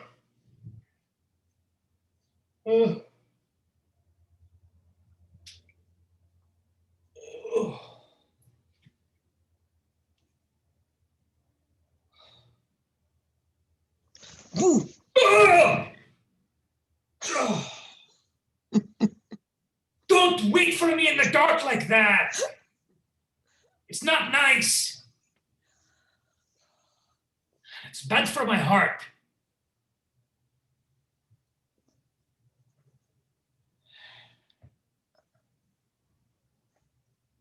Don't you want to know why I'm in your apartment? No, not really. I don't have time for games. I have to find 6 million euros tomorrow. Wait, 6 million euros? You will, you will never find 6 million euros in a day, even if you sold both of your kidneys. Well, technically, you don't even own them anymore. The 12 do. They own every little bit of you. Good night, Villanelle.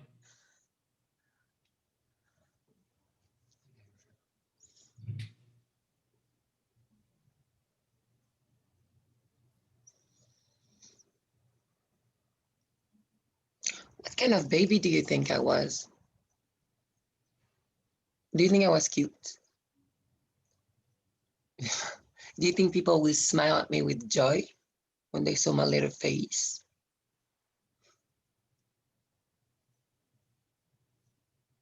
Ah, God, you boring. You more boring than the accountant I just shot. And accountant are really boring. Ugh. Wiki, Constantine, hello. Wake up, wake up. What? I think you were ugly as hell, okay? Great. Now you're just looking for a reaction. No, I saw a picture of you. You had a bulbous head, unnatural. But who I was with? I don't remember. I really want to find my family. Why? So you can feel like crap about how you're letting them down all the time?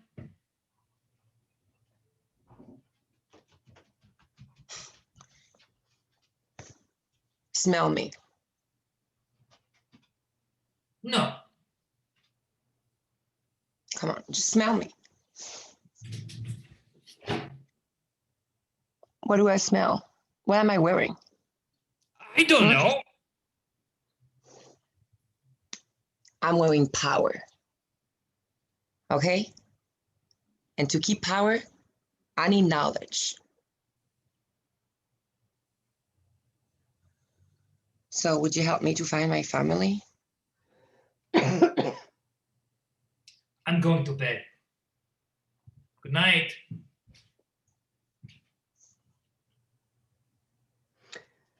Really interesting. Was there a line dropped? Come back, Noel. Was there a line dropped? So you knew my family? No, As I saw a picture of you? no, she just says, who was I with? That might have been something she improv that you liked. Yeah, it was really great. I mean, you know, you're gonna see when you look at this scene a giant view of your armpit, Noel. That you look so pretty. Do you always wear a ring in your nose? Yes. I have never seen it. I didn't notice that either. Oh, really? Oh, take a look. Wait, I'm gonna put it back on speaker view. Just take a look. Say something to us, Noel. I do have a nose piercing See, since 7 years. turn. I've always wondered, turn so we can see it. Turn to your right.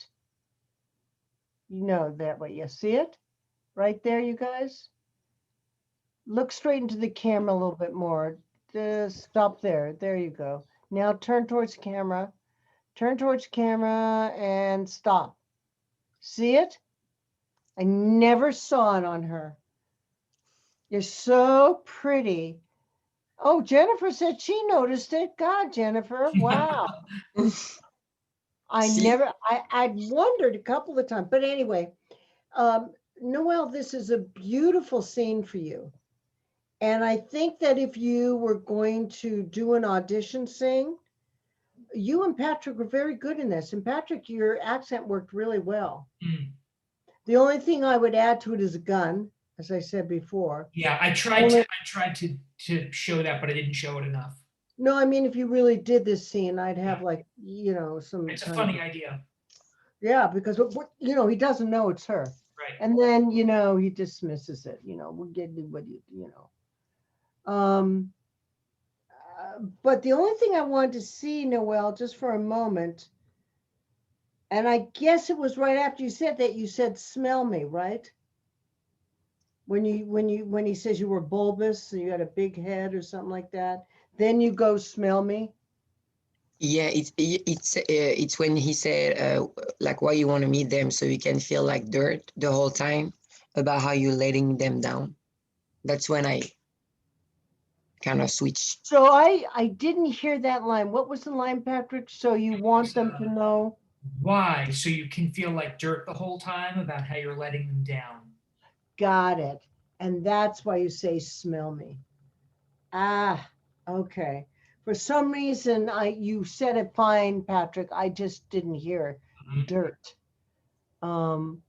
Interesting. I mean, I think you both did a really good job. And Patrick, you really stretched yourself this time. Oh, good. You know, the only thing that you're going to notice when you watch this, which is something we worked on, is the widening of the eyes. Yeah. Again, you got into that a little too much, but not as much as you normally would have. But the character was very strong. And Noelle, the character is a great character for you. She's very sensuous, just like you are, very feline. It was a good character. The only thing I might do is harden her even one more step. Is what? Sorry. Harden her a little bit more towards the end. What is that? Sorry. Harden. She's hard. Oh, okay. No, she's a fighter. She's hard. Okay.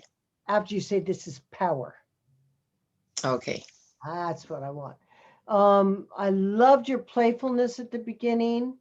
I loved your coming close up with all that. You really made some cute moves, you know, that show me he was, you know, you trusted him. He was very father-like. Yeah, I have to say, I really enjoyed I have to watch it so I can really watch everything she was doing, but she took her time. We talked about each taking our time in this scene, and there was just the beginning. There were so many beats, and I really think that you played them well, Noelle. Like, you're laughing, and then you feel bad that, oh God, I didn't mean to give him a heart attack, and then you're pissed that I didn't ask you why you broke into the apartment, and then you're teasing me, and then she's like, we talked about her like. Unfortunately, we may have missed a little bit of that because the thing about the way I just shot it, and we can shoot it again, is that it only shows the person speaking. Oh, I see. So the thing she did the first time under the blanket and being played, it did not get caught. And I have no problem doing it at the end again, if you want. Okay. But I wanted you guys to be really big on the screen this way.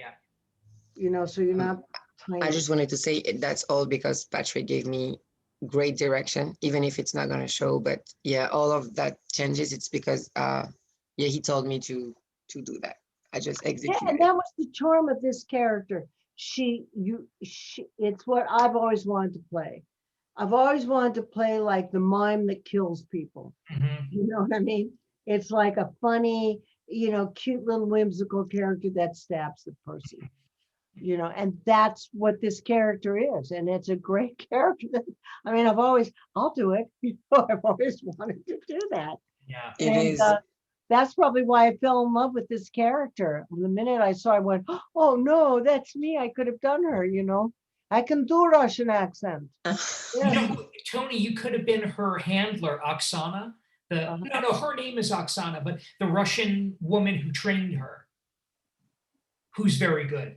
Yes, I could have been, but no one knows me now. I have no agent for, anything but commercials.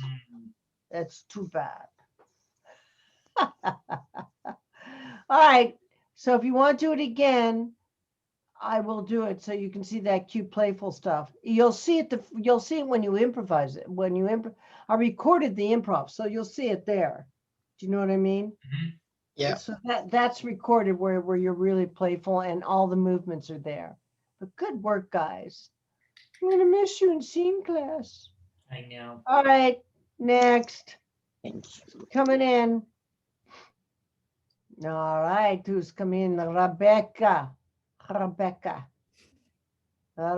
and Stephen. Let me turn myself off. Let me get you guys into. All right.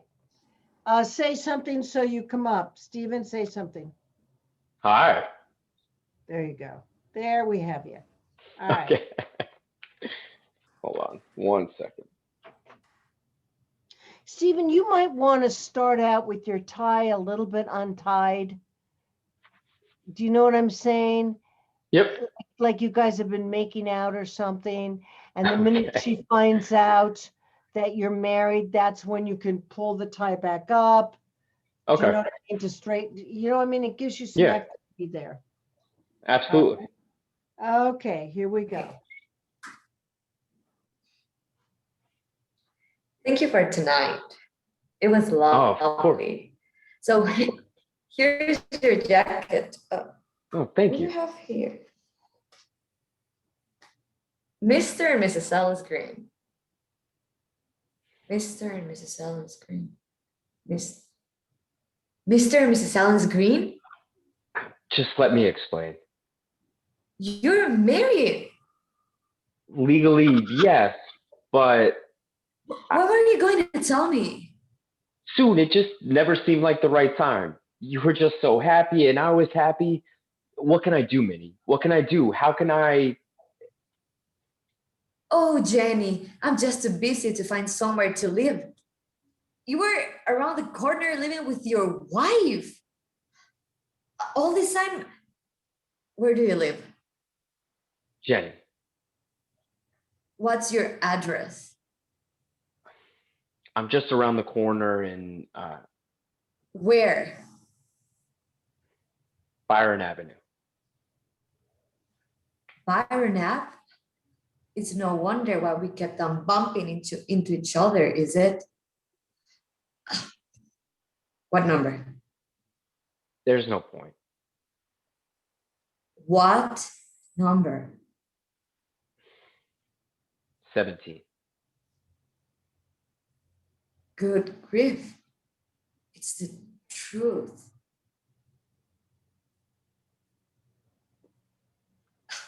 Please, you have to understand that I was spending every bit of spare time I had with you. Spare time. Spare time. Let me tell you how grateful I am. Don't be like this. I have nothing. I didn't take my exams. I left school and now I don't have anything because you promised me a different life. You promised me a life full of music, pictures, fun, and lights. Jenny, I can get a divorce. Everything will turn out for the best. You'll see.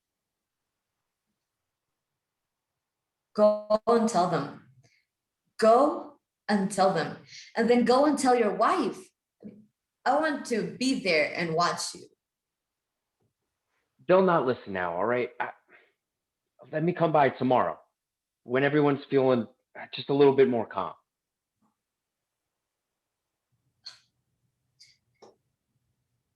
Two minutes. I'll give you 2 minutes.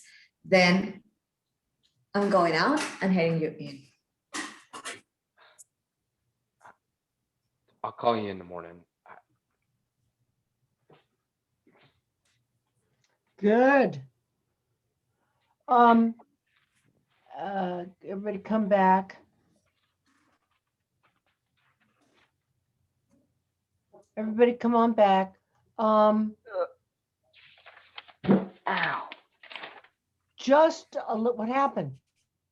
What I hit happened? my head. Ooh. It's nothing. Just a little something from me for everybody. When you're in a scene and you have like one word like Stephen had, and then one word like Rebecca had, or two, you're married, and then Stephen says, let me continue talking. Even in the audition, keep talking till the other person cuts you off. Okay. Does that make sense to you? Otherwise, it's like you're married. Beats, long beats. Well, I was going to tell you, do you see what I'm saying? When it's going that fast. This wasn't supposed to be a slow scene, and it wasn't. But there was one line that Stephen had that, Stephen, you could have kept going, which is, Okay. no, I think, where do you live? And you say, on the street. No, what number? There was a gap there. Now, it could have been just from the, the camera and everything, but I love the scene. I mean, real interesting. What else? What did you guys feel about his character and her character? I felt so sorry for Rebecca because I realized I hadn't heard it the first time that you actually quit school. You quit school, you quit your degrees. You were going to go somewhere, college, and I think everything stopped because he said he was going to marry you. It was really tragic. Yeah. And I got that Stephen didn't feel very bad at all. Is that what you were playing, Stephen? Yeah, we talked about it and we were saying that this is more like he's caught in this, but he's just trying to kind of charm his way out of it. Like he's not really like, oh, let me fix it. He's just kind of like, no, I'll fix it. It's fine. I'll come by tomorrow. I'll fix it. We'll chat. It'll be no big deal. But Yeah, 'cause what's this- interesting to me, Stephen, is what kind of man would do this so close to his home? So There we were actually We talking talked about this. But Yeah, we what was did. your decision? I mean, was it that you were So- that sick, or you wanted it to be discovered? No, so I think it's that this guy is such a like man of convenience that he won't even go outside of his area to cheat on his wife and his family, and that he just kind of like is just like a man of convenience and ease, and it's just like around. So he just kind of did that. Like he doesn't even think to go across town to do this with with somebody. It's just like, no, it's easy. This is just kind of what I do. It's no big deal. It's just kind of, that's how we've kind of looked at it. Well, there's something there that makes me think he wants to be caught. Because you don't appear to be a stupid man. So, No. I mean, that's so Maybe he stupid. does. Huh? No, that sounds right.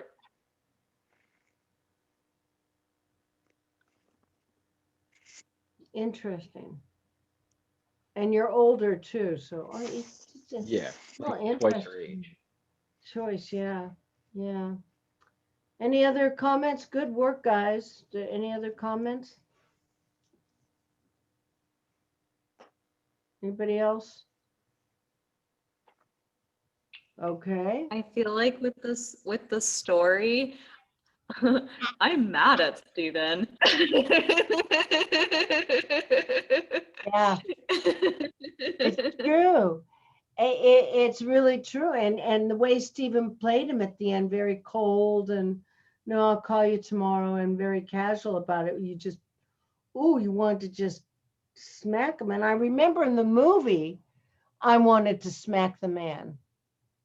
I remember thinking, oh my God, he just ruined, it was, it's a man who doesn't like women to be that cold. Someone who just, the prey, he liked to prey. Interesting. All right, so who's next? Barbara? Yeah. All right.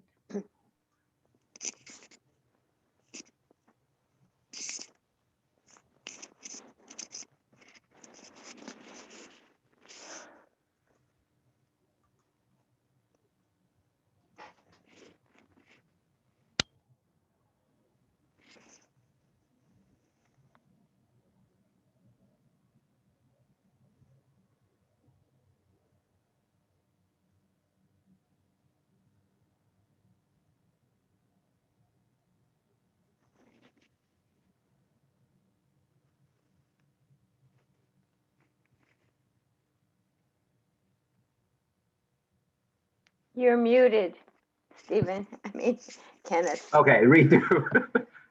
That was fabulous opening, Barbara. I'm waiting for. I'm And waiting. you know what? We always remember angle of face. I don't want your face back like that. Okay. To the side, maybe. There you go. Yeah. There she is. Hello, darling. How are you? Ow! Ow! What's that? Oh, nothing. Okay. You're a poor little thing.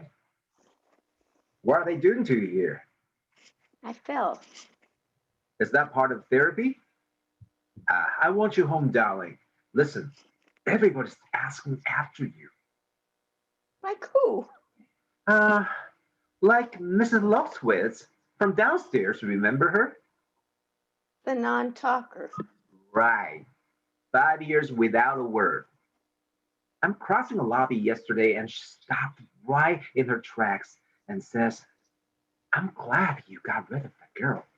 She's nothing but bad news. That's not funny. Of course that's funny. No, Jasper, it's not. Anonymous strangers thinking I'm bad news. It's not funny. It is funny, believe me. Everybody's I've told laughed really, really hard. Oh, that's great. Come on. You need to cheer up. I'm taking you away. Let's go. What are you doing? Cheering you up a little bit. Taking you away from those freaky people. I'm sorry. Ow! Come on. Oh. Have some cheese. Have a roll. No bread. I'm already getting fat. Come on. It's very good bread. Not if I don't want bread, it's not. Fine. I'll have the bread. Just break it open for me.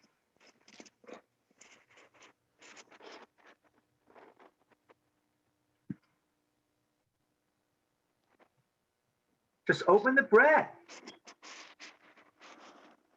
This is a ring. Yep.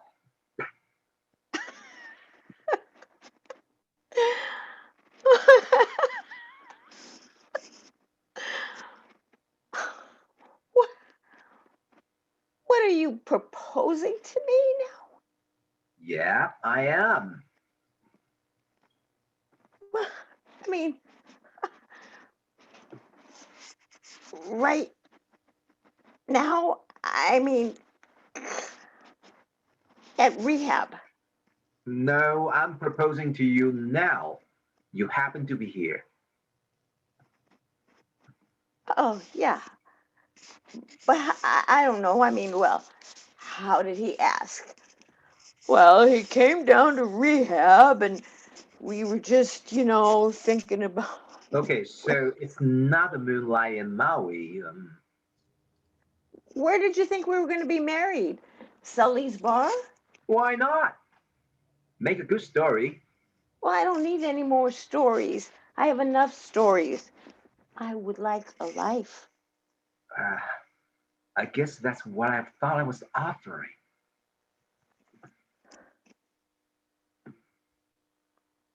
Okay. What is that? Champagne. About to go with a proposal, thinking wrongly. This might be a very romantic moment. Ah. This is so not how I thought it would playing out. I'm sorry. I'm just not taking this as lightly as I used to. Thinking what? This straighten up and fly right thing. I don't know. Maybe there is something wrong with me. Is that what they're telling you here? No. Yeah. I mean, and you know what? I think maybe they're right. Well, they're not. You're just in the rut. It happens to everyone. No, Jess. There's a whole world of people out there who don't, they do everything right. They don't drink, they don't do drugs, and they're happy. That's a crock of shit. They aren't happy. No adult human being is happy. They're born, they have a limited amount of time to going around thinking everything is dandy, and then inevitably tragedy strikes. And they realize life equals loss. And the whole point of the game is to minimize the pain caused by the equations. And some people do it by having kids, or making money, or taking out coin collecting, and others do it by getting wasted, having that little switch in their head, turning a hot light off and a blue lights on. No one gets hurt collecting coins. Everybody hurts everybody. This is the human condition. Come on, Granny.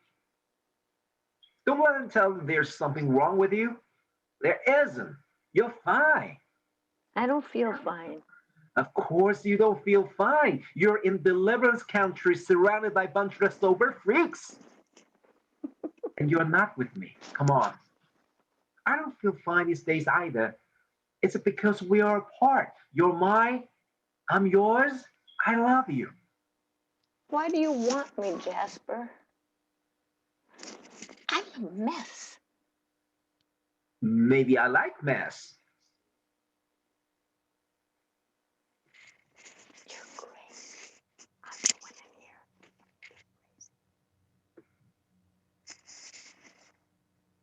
here. Okay. Did I miss that wonderful line? You're giving me champagne and I'm an alcoholic. She doesn't say that. Oh, you just improvised. That was the improv. Yeah. It's great line, Barbara. Great line. Kenny, you're just doing so much better. And Barbara, you took the direction. You really showed her breaking down. The only thing I didn't get was, did you love him or no? I want to love him. I want to be that person that I was for a few days with him.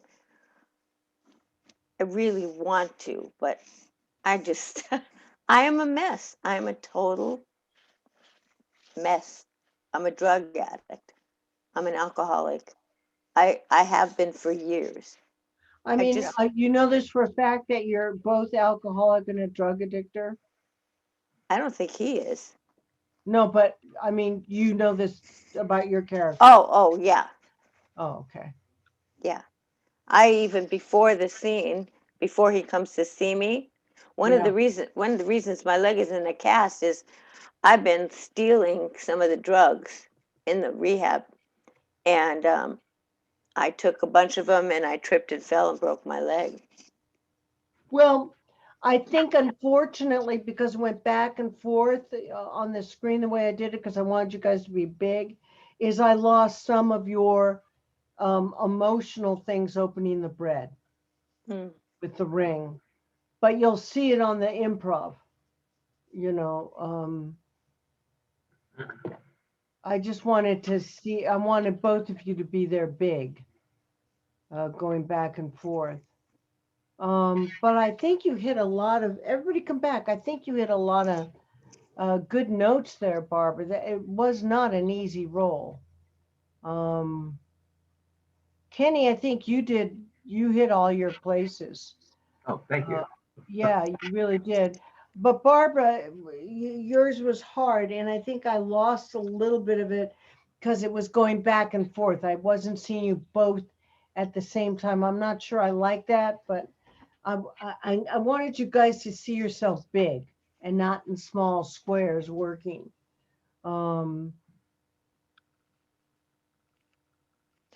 There was a lot of physical stuff. I mean, he's supposed to be bumping me and pulling on me, and it was really hard to like say ow, ooh, ow, you know, because he's like acting like I'm not even in the bed. I'm not even in rehab. I don't even have my leg in a cast. And there's a lot of, you know, I'm throwing the champagne back at him and the bread, and it's really hard to do on Zoom like It that, you know, is. all that physical stuff.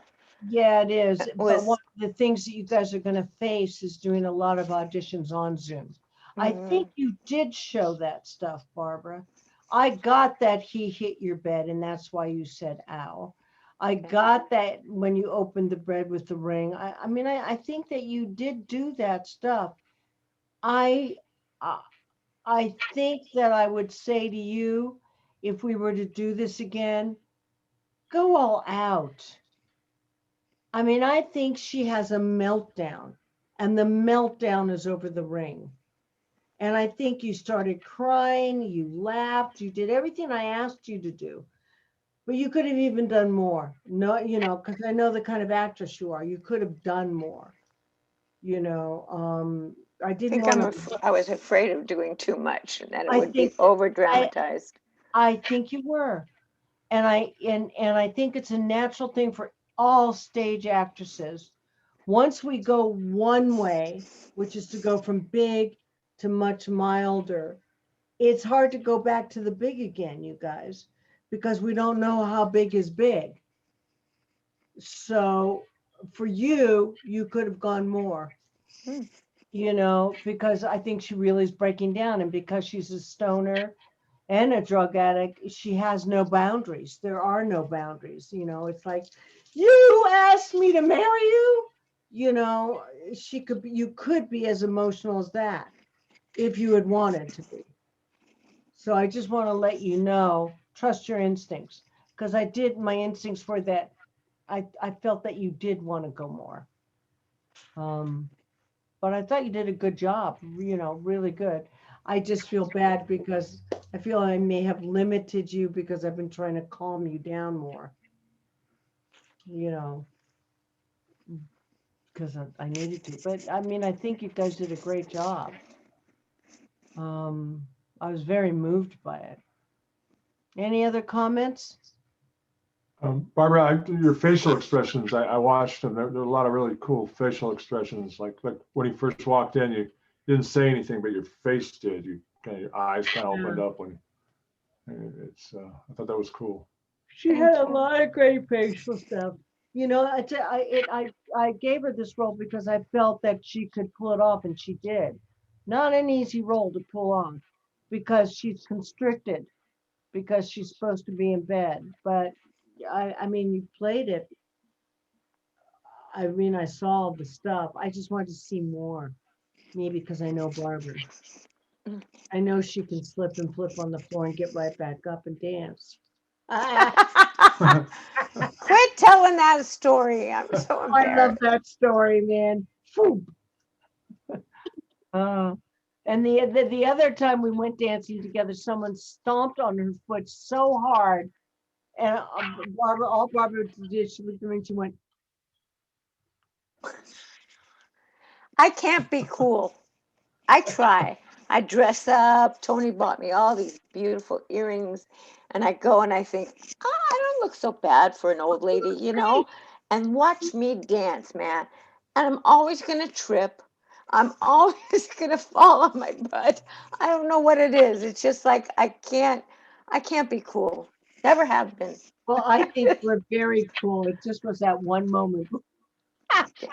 Cara just knocked your ass off. Okay, so Miss Jennifer and Mr. Marshall Bennett, let's come on in. Everybody turn off their cameras. Okay, Marshall, say something so you come up online. Hello. There you go. Make sure we see the bag. No worries. Okay.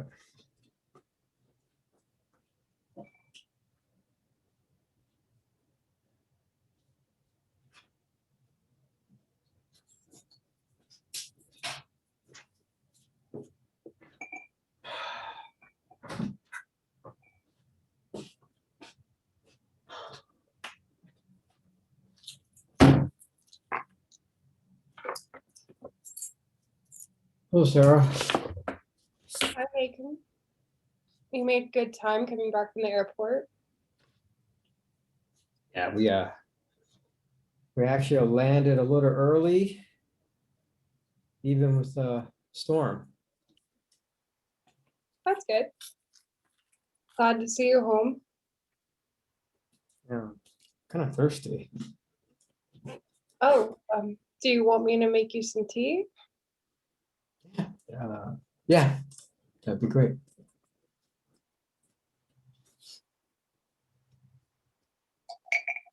Oh, there you go. Ah,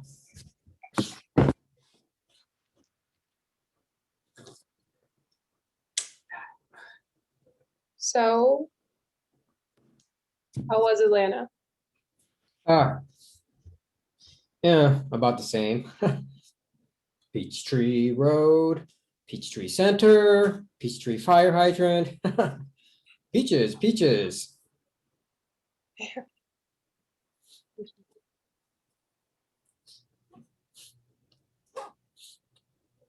What's wrong, Sarah?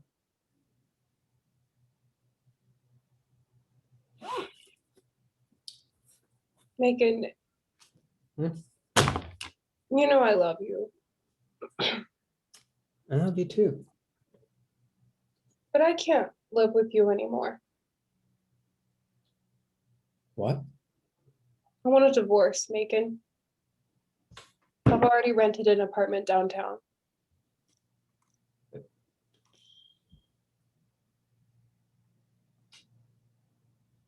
Honey, listen, it's been a hard year. We've had a hard time. People who lose a child often feel this way.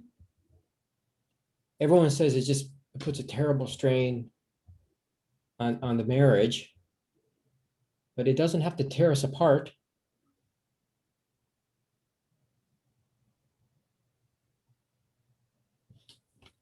Listen, I've been thinking. Have you ever considered we might have another baby?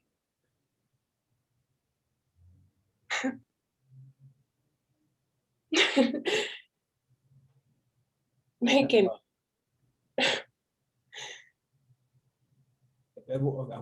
Okay, I know we can't replace Ethan. no, but no. I'm sorry. We can't do that. No. All right. Forget about it. It was a crazy idea, just a crazy notion. But all I'm trying to say is we can start over. Gosh darn it.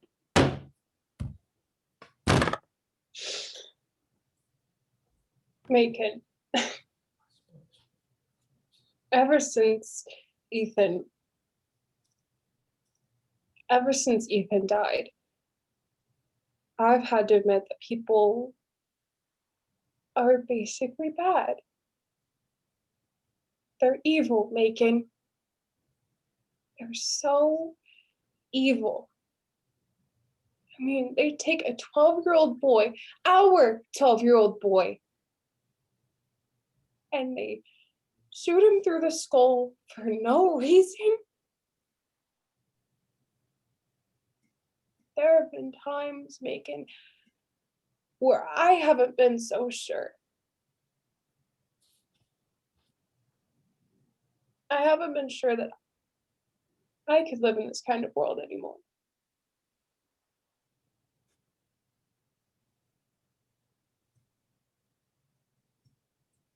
It's true what you say about human beings.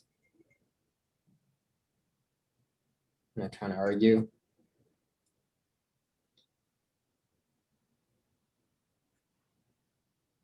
Now, tell me, Sarah, just why would that cause you want to leave me? I just don't get it. Because I knew you wouldn't try to argue. I mean, you believed all along that they were evil. And this whole entire past year, I felt myself withdrawing from people just like you do, Macon. I feel myself becoming leery.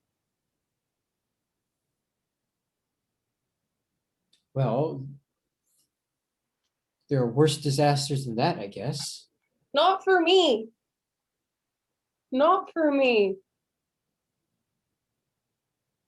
Megan, I know you loved Ethan, okay? I know you mourn him, but there's something so, what do you call it? Muffled about the way that you experience things. It's as if you're trying to slip through life completely unchanged. Sarah, I am not muffled. I endure. I hold steady. I know you think that, but I think you're fooling yourself. I mean, it's not by chance you write these silly little books telling people how they can make a trip without a jolt, how they can travel to the most wonderful and exotic places in the world and never be touched by them and never even feel like they left home at all. That traveling armchair isn't just a logo maker, it's you. No, it's not. When Ethan was in It's this house, not. when Ethan was in this house with us, we were all right. If there was ever any distance between us, it never mattered. We had Ethan in common. But when we lost him, Megan, I needed you. I needed you to comfort me. And I needed you to be the kind of person that you've never been before. And if that's asking too much of you, Megan, that's why I have to go. Sarah, I change. Just No. give me a chance. Don't fight this, Macom. Stop. I don't know how much strength I've got left, okay? And I'm never gonna recover from Ethan's death. But there is a chance that I could make a life anyway. But my only hope is to get out of here and to get away from you.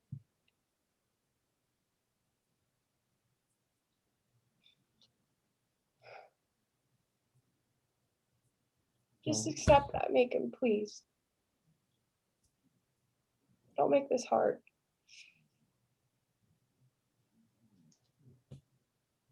You made your decision already.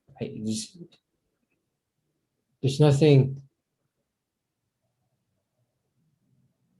I can do. And I guess there's nothing more to say.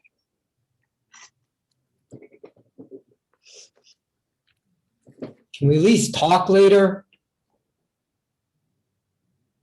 Yeah.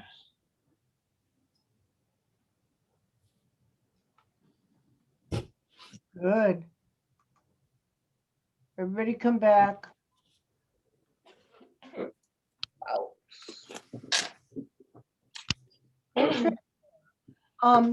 Marshall, when you watch this, unfortunately, your camera went out of focus a couple of times. Yeah, I'm gonna have to get a new camera. I think it was just because you were close or whatever. I don't know. It just went out of focus. Yeah, it has autofocus. And I was trying to fix it as we went along. Are you waving goodbye to us? Yeah, sorry, I was waving bye to Patrick because I just sent him a message to tell him I start telework at 7 and I need my computer. So I need to tell you goodbye. Oh, well, we love you. I'll see you Friday. This Friday or next week? Next week. Okay. Bye, guys. Bye. Bye, bye, Have a Noel. good day. Bye. Thank you. Bye. Love you. I loved it, Jennifer. I thought you did a really, really good job. And you looked beautiful doing it. And Marshall, I could feel your pain. I mean, and frustration.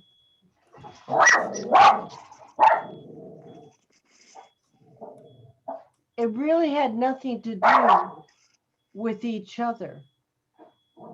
It was interesting for me. What? Last night or 2 nights ago, Puka started barking. Someone went into Royce's car and stole my pair of shoes I had in there. Brand new pair of shoes with my receipt, everything in them. I should run out my dog. Yeah, it's weird. But anyway, Marshall, I felt your pain actually. I felt that this guy just didn't understand her, period. You know, you were clueless, and I love that. I thought that was a great choice. That he wanted to keep it working, but he didn't understand why it wasn't working. Does that make sense?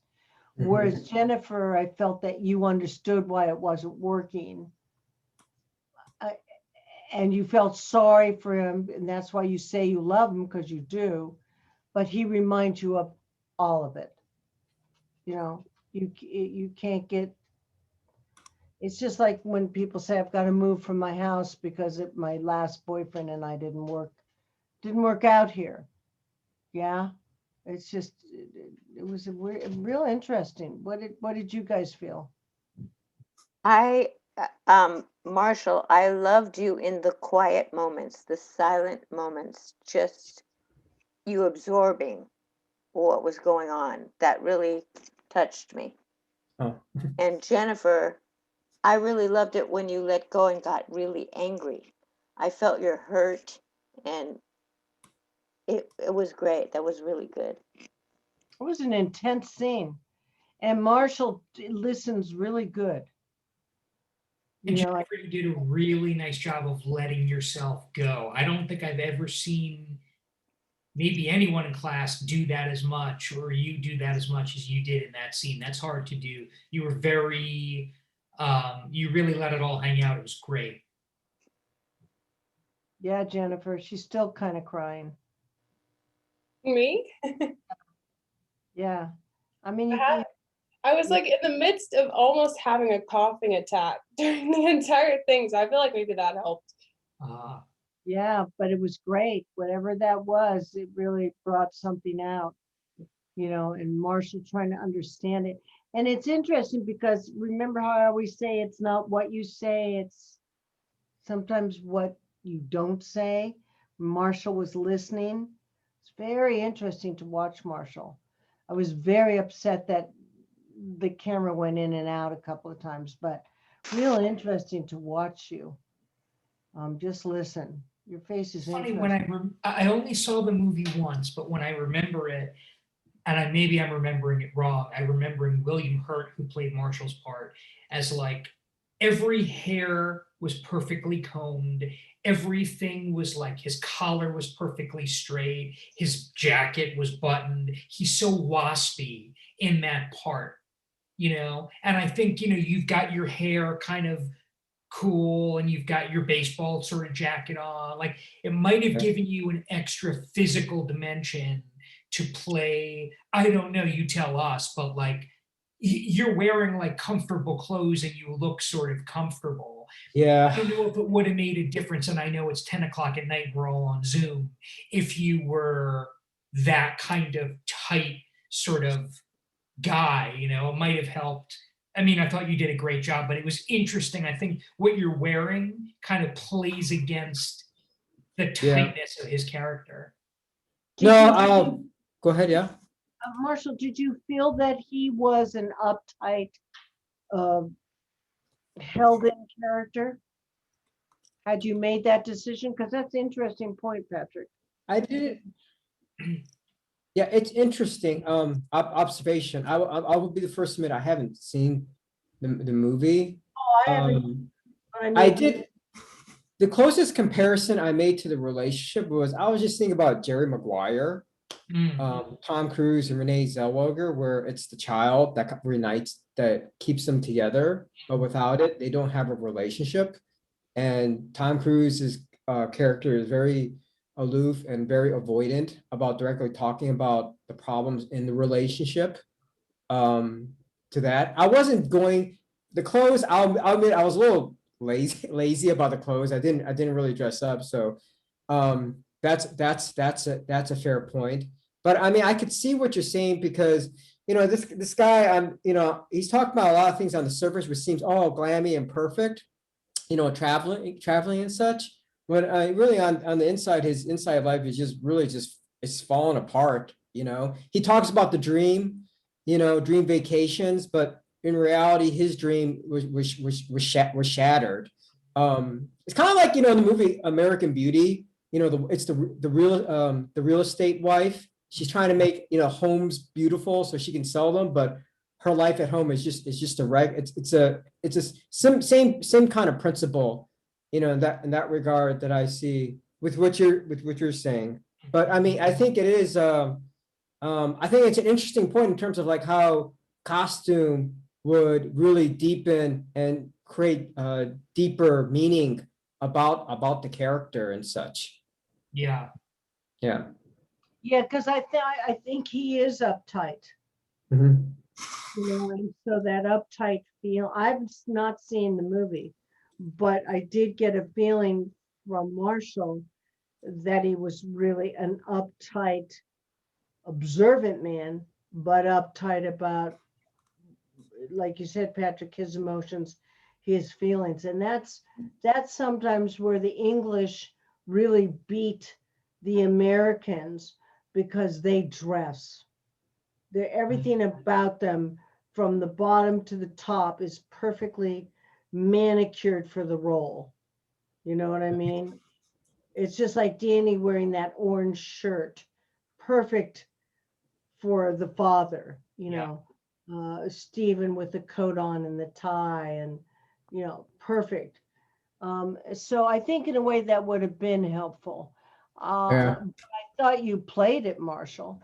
I mean, you definitely had that going for you. Mhm. I think Patrick's saying it just would have been another layer. Yeah, that's a fair point. I will say this, Tony. Yeah, I feel like you've done a really, really good job of instilling how a lot of acting is not acting. And what I realized something during, time with you is like, I realized something's like improv. My definitions, everything that hasn't been scripted. So that means all my blocking in connection to what you're saying is improv. And when I realized that, I was like, oh my gosh, that leaves so much room to do all kinds of stuff, which is why, like, when you say, like, I want you guys to have an activity and such, it's like, it makes it easier for me by realizing that to put all those things, together. And so I just wanted to share that with the other class too and tell you. Much because, the thing about it, Marshall, is that even if you had walked in wearing earphones, do you know what I mean? Would Yeah. have shown us the man from the plane is still cutting himself off from reality of life. He's listening through here and then he brings them off. I mean, it's just on how you, the character, you, the actor, portray him. So every way that you can think of explaining your character without pushing the character in someone's face Hmm. is an aspect that an audience loves, because then they get to create what their own image is of Hmm. that. If that makes any Yeah.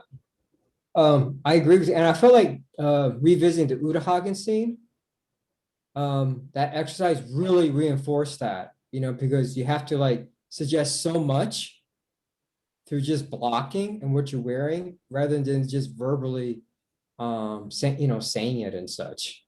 Yeah, and I think that the challenge is that you're going to have as actors is just that. It's, like Victoria said, the guy walking down the street, doing his thing, or even sitting in front of your camera. Look for things in the character or in the script that give you hints of what's going on, because you can't control what the other actor is doing. In fact, one of the things I was going to end this class with is that when you do audition and scene, let's just say Jennifer and Marshall are called back for this and they're paired together. If Marshall steps forward in front, say Jennifer's here, Marshall steps this way, Jennifer has got to counteract him. Do you understand? If Marshall steps back, Jennifer has to step back. Now, if you're with real amateur actors, and that can happen, and you step forward and they step back, do not turn around to face them. Never. Just keep where you are. If you walk back and they walk back again, it's a sign they don't know what they're doing and they're upstaging you. Does that make sense? Or if they walk forward, you counterbalance it by walking forward with them. Never turn your back to that camera. Never, never, never. So you always counterbalance each other physically when you're pulled in. And never worry about their character, only worry about your own. Just the only decisions you need to make is, where are we? Where is this taking place? What's the environment like? And what's our relationship? That's it. And listening is the hardest part. And you're a great listener, Marshall. You really listen, and you take it in. Yes. And I think one time what I'd like to do with this class is really have you just do a whole listening exercise. Just listen. And watch your faces on camera, listening. When I was thinking about listening to some of these scenes, I took this writing class a couple months ago online, and it was about character. And it was talking about the importance of not writing a story that a character is in, but having having character lead you on the way of story. So looking at these scenes, I was sort of, and I know some of the movies, I'm like, it's interesting that you sort of can see where the movie is going. Like about Schmidt that Danny and Katharina did, the star is Jack Nicholson, Danny's part. This is from the beginning of the movie, and the movie is going to be about this selfish person learning to be a better person, and that's where he's going to end the movie. Just like your movie, Marshall, you're the lead in your movie. It's going to be a movie about William Hurt going from being this person who is very cut off from his feelings to meeting someone, Gina Davis, who won the Oscar for that part, who is this offbeat person who's very in touch with her feelings. And he realizes it's healthier not to have everything perfectly and to be more in touch with himself. Yeah, sounds like a great movie. The problem is with what's happening right now, just so you all know, and that's a wonderful thing to say, Patrick, because it's like I say, let the character enter your spine and guide you, even as a writer. But one of the things is they don't give you the full movie anymore. Right. So you have to just make the decision for that scene. Yeah. So as much decision that you can make planning, is Why do they do that, Toni? because they don't have time or energy. They don't have time. I used to myself run to the studios and pick up the script. I would go. Sometimes I would have agents send me the scripts, or my manager would send me the scripts. But I would say in the last 15, 18 years, they don't do that. They send you just the scene, the sides. And that's nothing. You can't, what can you tell? You want to really see what the whole thing is about so you can see what the movement your character is taking from that moment to that next moment, that before moment, that after moment. Nina Davis was in this? Yeah, she won the Oscar for Kathleen Turner and William Hurt. Kathleen Turner was Jennifer's part. And so she breaks up with William Hurt and he ends up trying to rebuild his life and meets Gina Davis. At a veterinarian? Is she a veterinarian or? Yeah, she's like this wacky vet. Yeah, I remember that. Yeah. Well, but I don't know why they do it. I can't answer that question for you. That's why I say, when you read your scene, make as many opinions as you want. Make as many decisions and really look for hints, because writers give you hints, don't they, Patrick? Hints. Yeah, I mean, I always remember what your buddy Ted Lange, is that how do you say that? He came to see us and he said, whenever I get a script as an actor, I read it 25 times. And he said to us, I'm not kidding. Like I go, and when Noelle and I went over our scene, the more we went over it, like I said, the more we were like, man, there's a lot to dig around in here. And Right. Well-written scenes. Whoa, that's why I'm watching Downton Abbey again, because it's so well written and the characters are so flushed out.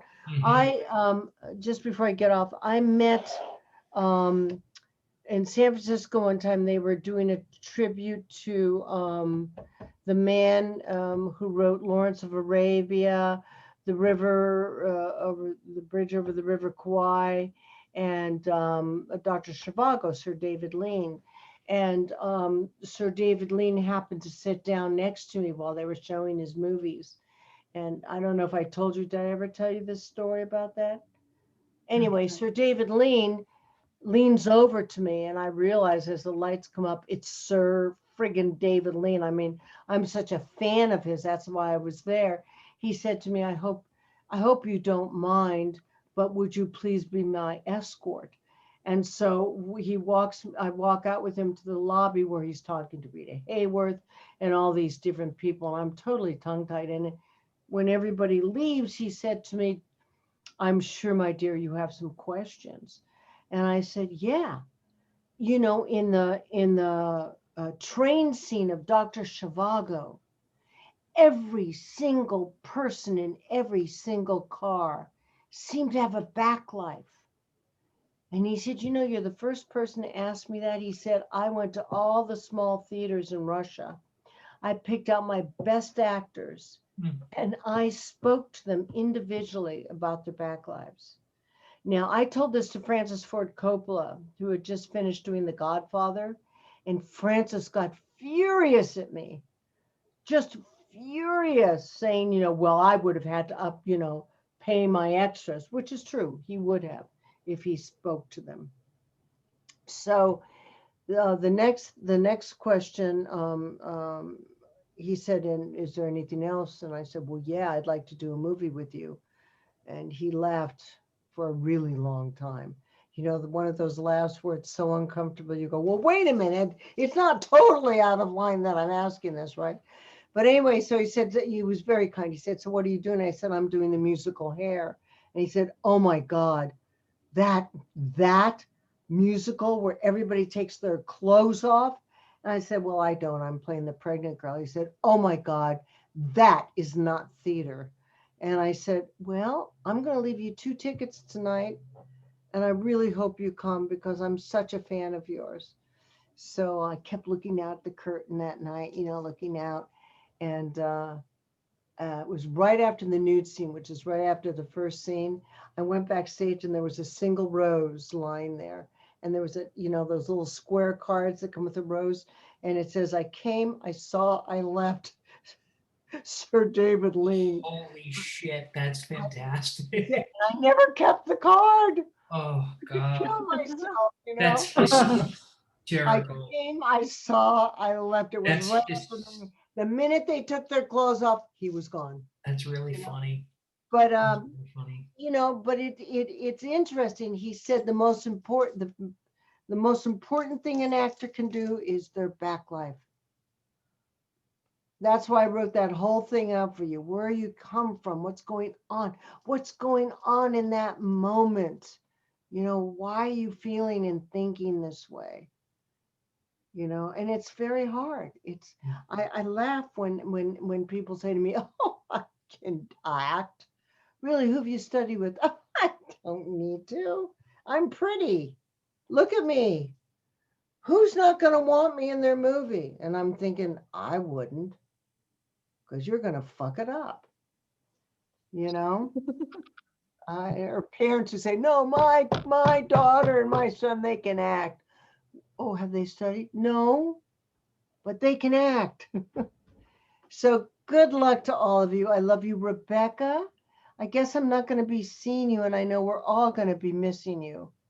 So we see. Yeah, I wanted to say like thank you to each one of you because you've been like great help for me. Thank you for being kind to me, and I'm like I would know like so much from you, and thank you, Toni, because I think this is like the best of opportunities I've ever had in my life. So I'm really grateful, and I honestly don't know if I'll be continuing on Friday, but like my voice cracks because it's like I've been having a great time, and it's really cool to meet you all. Well, we love you, and you're always welcome, always, always. And I'm just proud of all of you. You've just all been amazing to me. And I hope you stay, Marshall, because we would miss you very much. And I love your work.